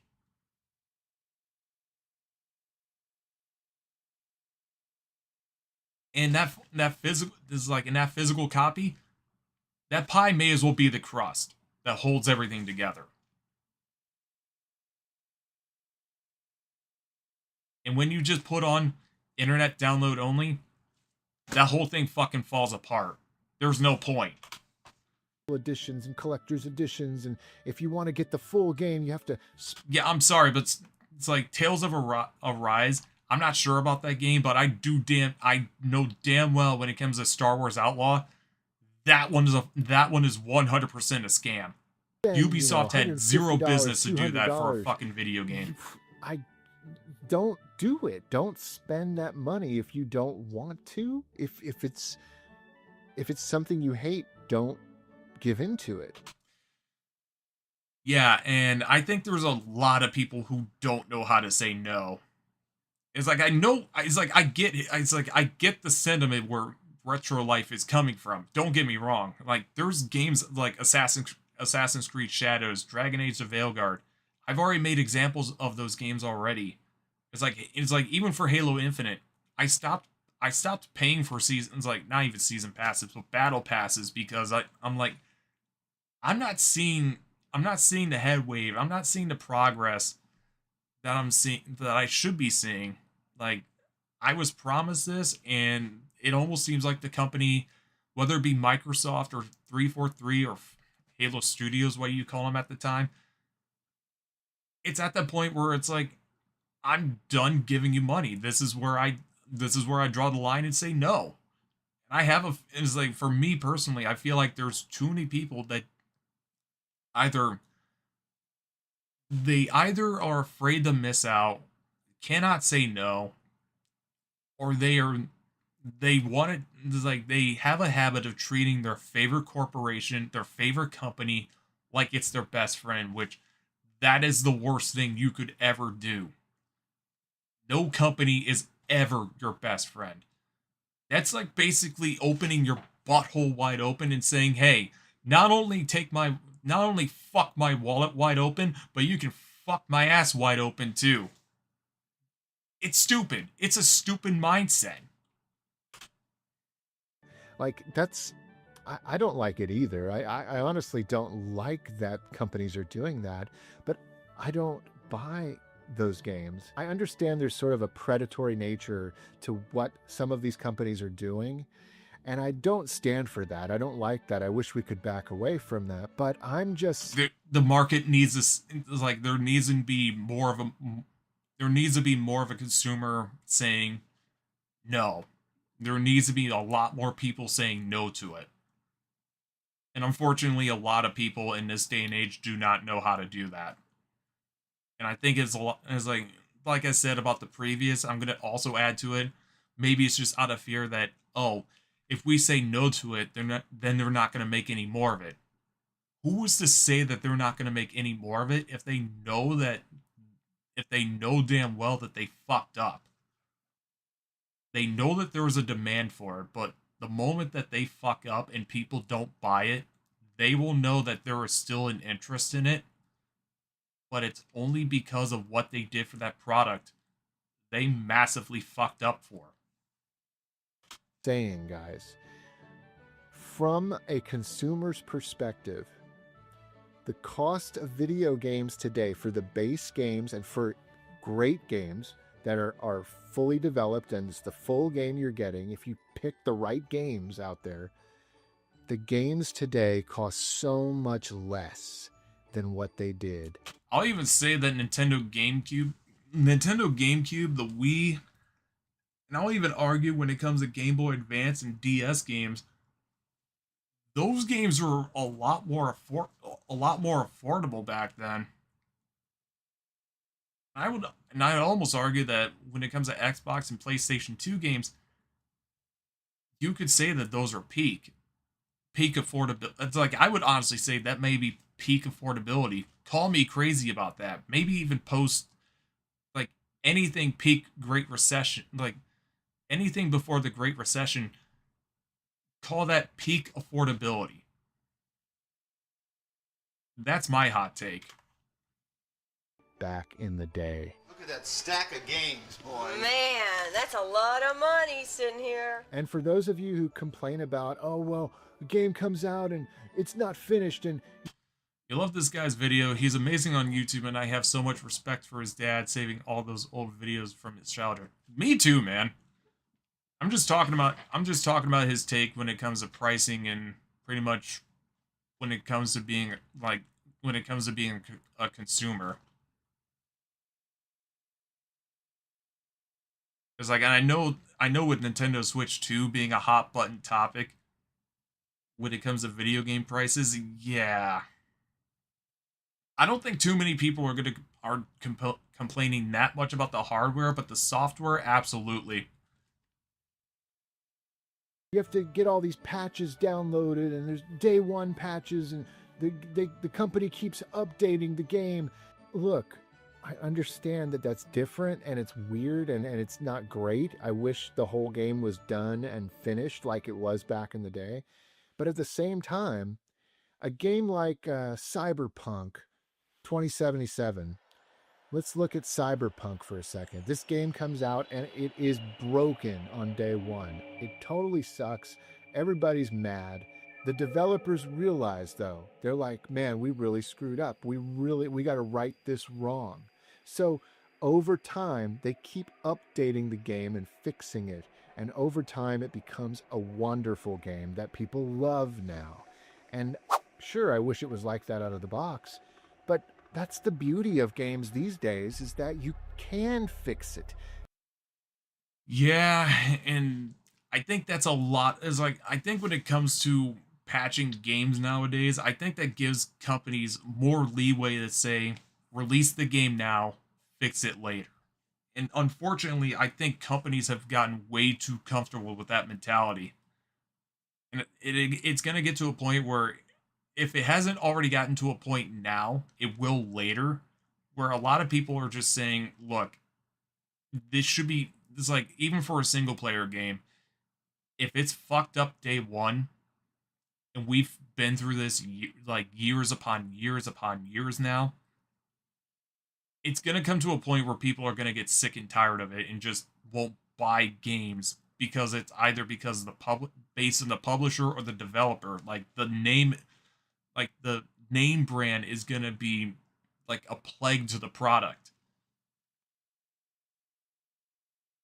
Yeah, you heard people were pissed about Nintendo with this pricing thing, especially with the new Mario Kart. Yeah, I talked about that earlier. Especially when it came to that new C button, which I call that the credit card button. Developers that actually care will keep working on it and make sure that it's fantastic. Back in the day when a game came out, if it was bad forever. There were no patches, there were no fixes. And the thing is like, and I'll keep saying this too, even if the game was bad back then, you were more than likely guaranteed that it's like, as long as it had like maybe Nintendo's seal of approval or Sega seal, like any sort of seal that was official by the people who were developing by the people who made the hardware for that game to play on, you know that game, like, no matter how bad it was, you could play it from start to finish. But it's like, you look at the Master Chief Collection, like, for example, I have it on my shelf, but I'm not going to rotate it. That game, that's considered to be one of the worst video game compilations ever made. One of the worst video game compilations ever made. Because 343 rushed it out the door. Microsoft pretty much published it and said, we don't give a fuck. It's Halo 2's anniversary. Release it. It's like achievements when you met the certain requirements. Did not work. When you were playing multiplayer, it was buggy. It was unplayable. It's like if it wasn't damn near unplayable, it was just flat out unplayable. It took 343 5 years after that release to get it to a stable place, and then eventually port it to PC, where nowadays, yeah, I would say the biggest problem is the cheaters, which thankfully that's being addressed to a degree. But I do want to say that it definitely does. It's like there's definitely more that can be done. Well, depending if you choose to complete it from start to finish, when you can be playing something better. Yeah, but when it comes to a video game as a kid, it's like, if a parent bought this for you full price and this was the new game that you were playing, you didn't feel like playing an older game, or you're burnt out on playing an older game, and it's like, this is it. Or even when you're renting a video game, it's like, this is the rent. Like, you go to a rental store and you buy Super Pitfall, for example, and yeah, this was your weekend. Make do with it. You just got what you got. I mean, games. And my whole argument is that you compare it today. Imagine not having internet and finding out you buy something like the Nintendo Switch 2 game that was a game key card. Guess what? If you don't have internet, you just spent $70 on a paperweight. Like, it doesn't mean anything.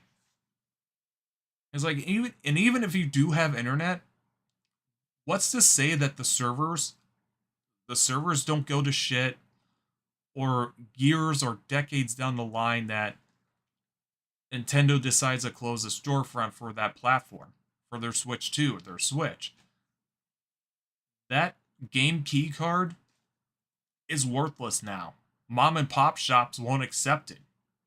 And I would incentivize mom and pop shops to not accept games like that, or at least put it cheaper just to get it out. Back then, Batman Forever on the Super Nintendo Sega Genesis, what a steaming pile. He wants to say steaming pile of goat shit so bad. I know it. He's watched The Nerd before. game was horrible, and it should never have been released in the state that it was in, completely taking advantage of consumers with the Batman franchise and how hot that movie was. There were broken games like Club Drive on the Atari Jaguar, and there was a lot of broken games on the Atari Jaguar if you want to look at that console. But back in the 90s and 80s, there was so much more risk and less reward when it came to being a gamer. And that's definitely one of the biggest cons when it came to back then, before the internet.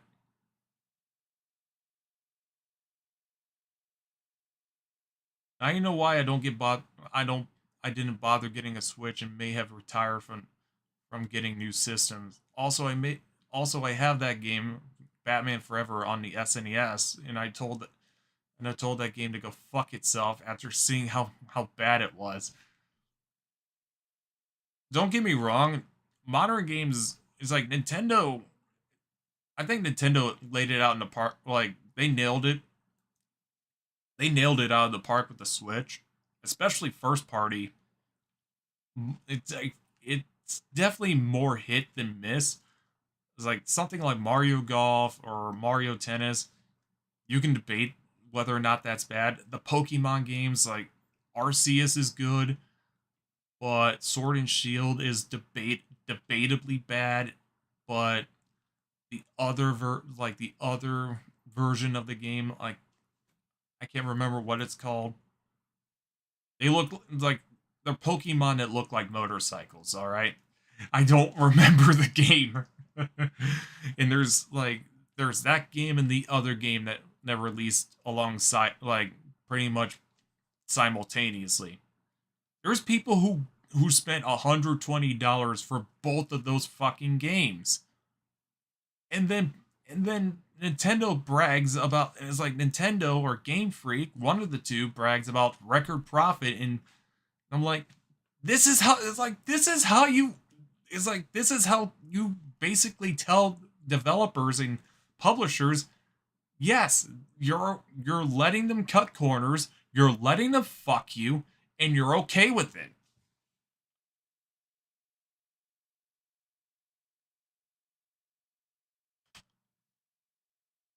So crazy to me, the amount of complaining that we have today from these young gamers. I can only assume they're young gamers that really didn't live through the time.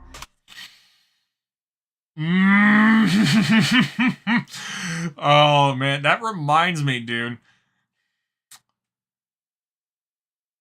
It's like, I do hate that still frame, by the way.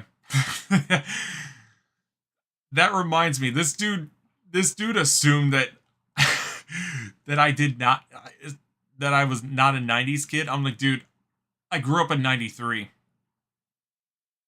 I grew up in 1990. It's like, I was born in 1993.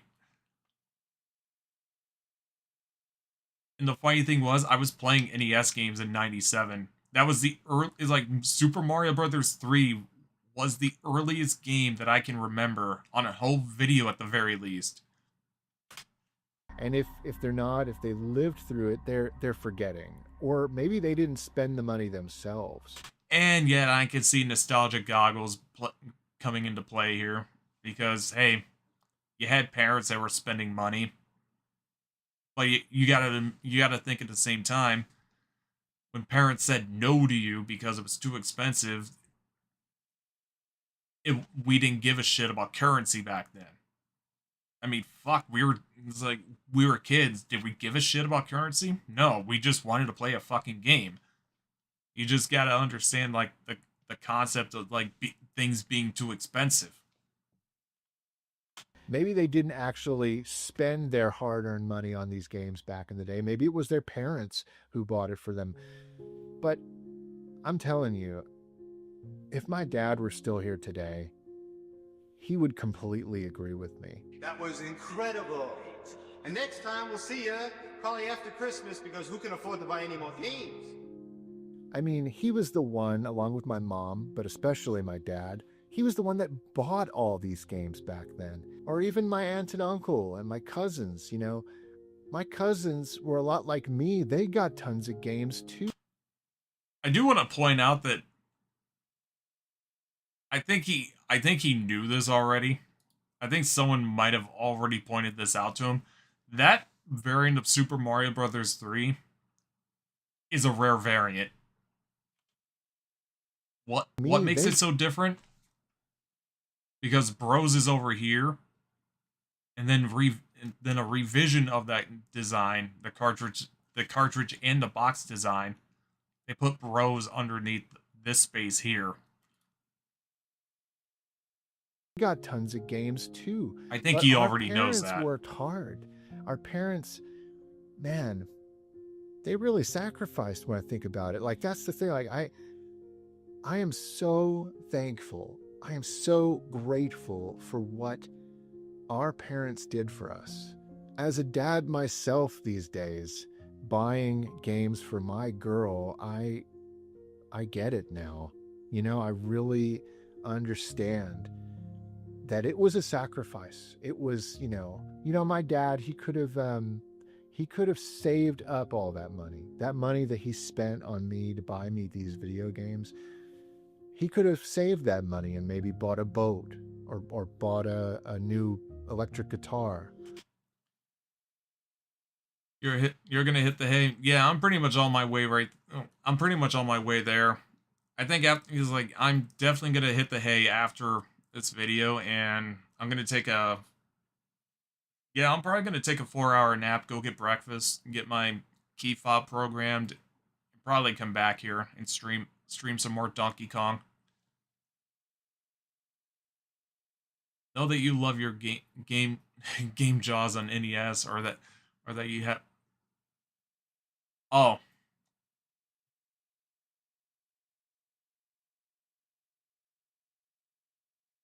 Drive a Jeep like the wrestler Sergeant Slot. Cherokee.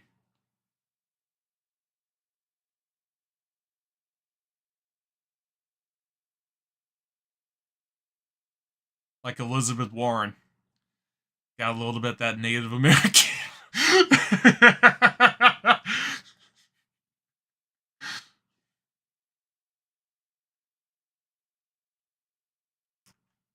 Or any number of things for himself that were expensive, adult items. But he didn't. He loved buying me things, and he loved seeing.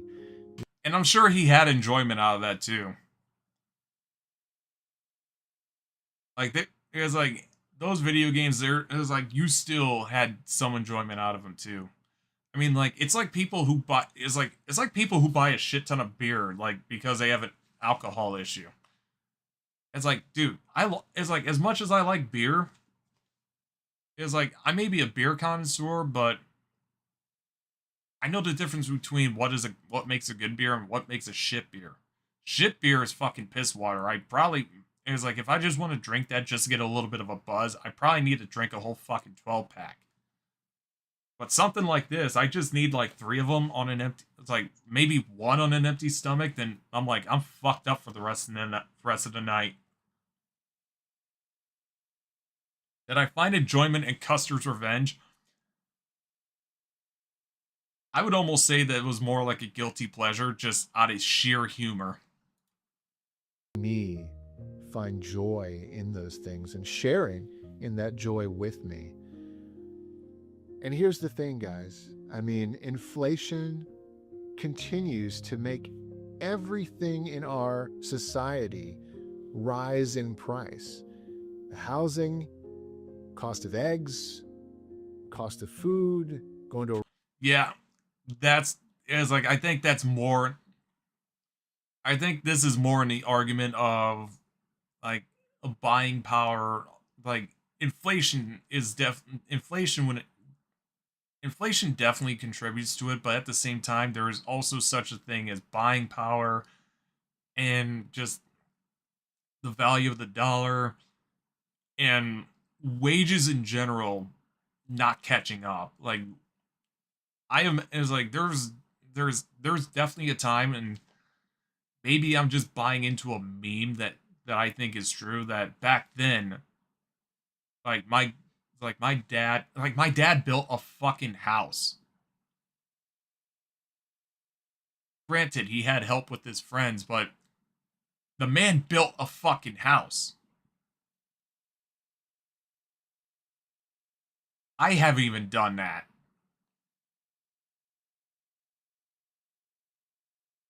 And it's like, he was able to build a house. What the fuck have I, like, in that case, what do I have to show in that equivalent? Not much. Restaurant, fast food, you name it. Everything has gone up. So it's like weight the cost is like of living has gone up, but like general the amount wages of just money haven't we spend gone on up video like they games should has have. stayed the same. It's the only thing that stayed the same. No, I think shit beer is the stuff that doctors make you drink to empty your stomach so they can look inside. Is he a construction worker? No, he isn't, surprisingly. Really, when you look at it, it's crazy to me. That dude didn't even need a college degree to put a fucking house together. Like, he had some friends that help him, like, for contribution. But mostly he was the one who put it together. It's so crazy that the It was cost just a of barn, games have not gone your simple up. barn Games house. cost It fucking more worked. money back in the 80s and 90s. So much more. I mean, I haven't even scratched the surface with Sega Genesis and Super Nintendo. I mean, a game like Virtua Racing on the Sega Genesis with the special chip that they put inside it to make that game playable.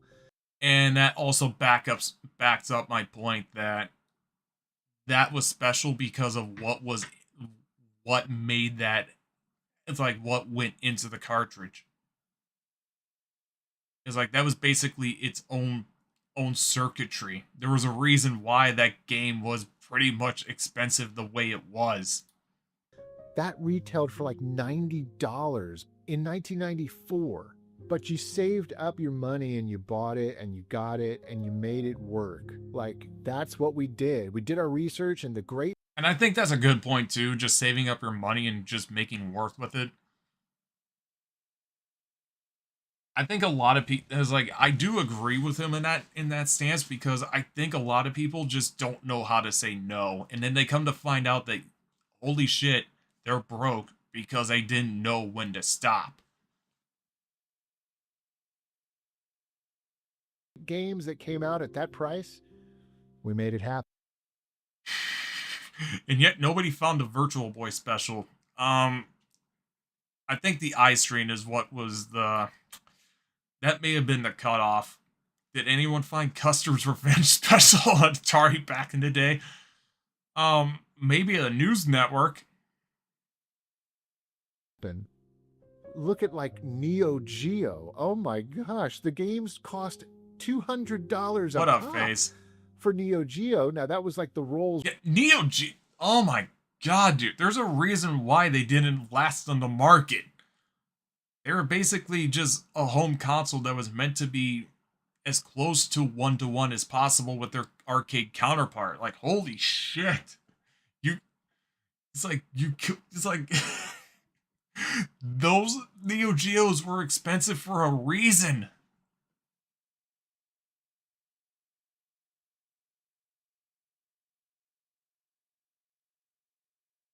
Royce of video games back then, and you had to be well off and Yeah, have it a was lot made of by money to SNK. have a Neo Geo, you know. Like, the thing is about SNK's Neo Geo, I would honestly compare them like to the video game industry as more like they were basically like the Ferraris or the Bugattis of video games. It's like, it was rare, but once you saw it, it's like, holy shit. My family, they did pretty well for themselves, upper middle class, but like, we couldn't afford a Neo Geo. I never owned a Neo Geo. And then you look at, I recently did a video on the 3DO, and my dad refused to buy a 3DO because it retailed for $700. Yeah, even for $700 back then, in the words of the angry video game nerd, you were better off slapping your child upside the head and telling him to go fuck himself. It was cheaper to do that than to spend $700 on a Neo Geo. In 1993. I mean, what are we even talking about here, guys?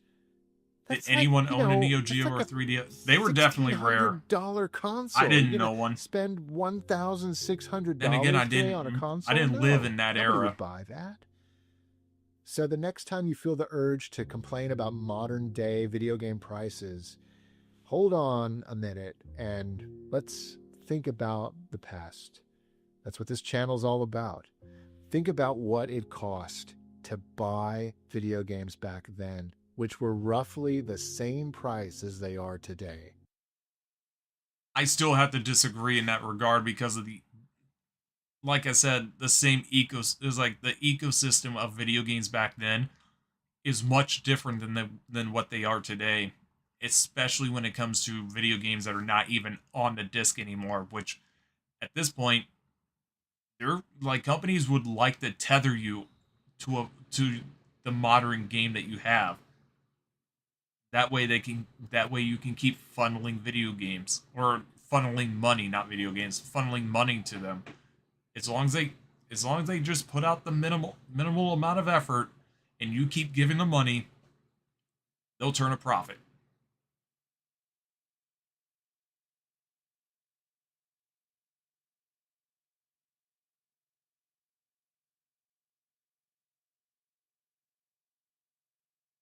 Make it no lame garbage or trash one, or I will unsubscribe for. It's like, I'm on Donkey Kong right now. That one's not even trash. I actually liked that one. If I make a trash series, it's definitely going to be a joke. Alright, man. You take it easy. I'm going to go ahead. It's like, at this point, I'm definitely going to be wrapping it up here. It's crazy to me how affordable video games actually are these days compared to what they were back in the day. Well, that's about it for this video, guys. I hope you... Yeah, like I said, I do agree with some of his takes in this video, but it's not a terrible one. You can definitely tell in the like and dislike ratio. There's definitely people who disagree. But I'm definitely gonna, is like, I'll say my piece. He does make some good points. Remember buying them like that? Which one was that? Oh. Tick, the prices. Oh, I didn't read this one. Buying a video game back then, you also had to take a ticket to with the prices up to the cashier and then pick the game up in the back where they had all the games back when Toys R Us was around. No, I actually never... I think there was only once, twice, or 3 times at most that I've been in a Toys R Us. There was only one time that I remember being in a Toys R Us, but I don't think there was any more than 3 times. How do I not remember that? I never really grew up on Toys R Us.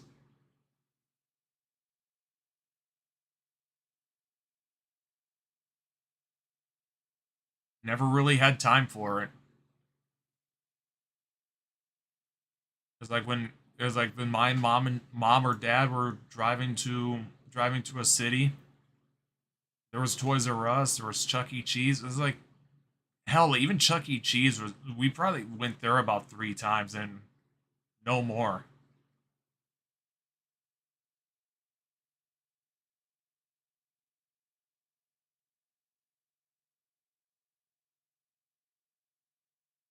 Like, we pretty much lived in a small town, surrounded by other small towns. In the cities around us, they were basically 30, 40, hell, even an hour away. And that was basically depending on traffic, too. But, yeah, I'm going to go ahead and... I think I am going to go ahead and wrap it up for tonight. I do want to say that I'm hoping to live stream around 9:30, 10 o'clock, maybe even 10:30 at the latest. But if that doesn't happen, if I'm not on by 10:30, just assume that I'm not streaming. But yeah, I'm gonna hope to just take a 4-hour nap, go get breakfast, get my key fob programmed, and hopefully, best case scenario, I'll be back to live stream more Donkey Kong Land. They had the price tag under the games. You didn't just pick it up and go up to the front. You had to take the price ticket to the cashier and then pay.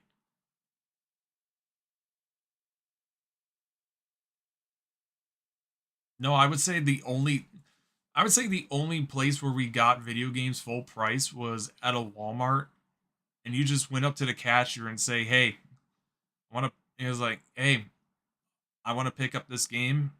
Whether I was a kid, like I as a kid would point out to what I wanted, or my mom would point out to what I wanted. Cashier would open up the case. Well, open up the glass case, pick out the game, and yeah, check us out over in the electronics. That was about it. But yeah, I'm gonna go. I am gonna go ahead and wrap it up. And like I said, I'm hoping to live stream in the next 5 hours at the earliest. 10:30 at the latest. Like I said, if I'm not on at 10:30, assume that I'm not going to get on. So at this point, I'm going to go ahead and wrap it up, and I will see you folks later. Take it easy. Hold up. As soon as you can stream Philly Flash Run, take it easy.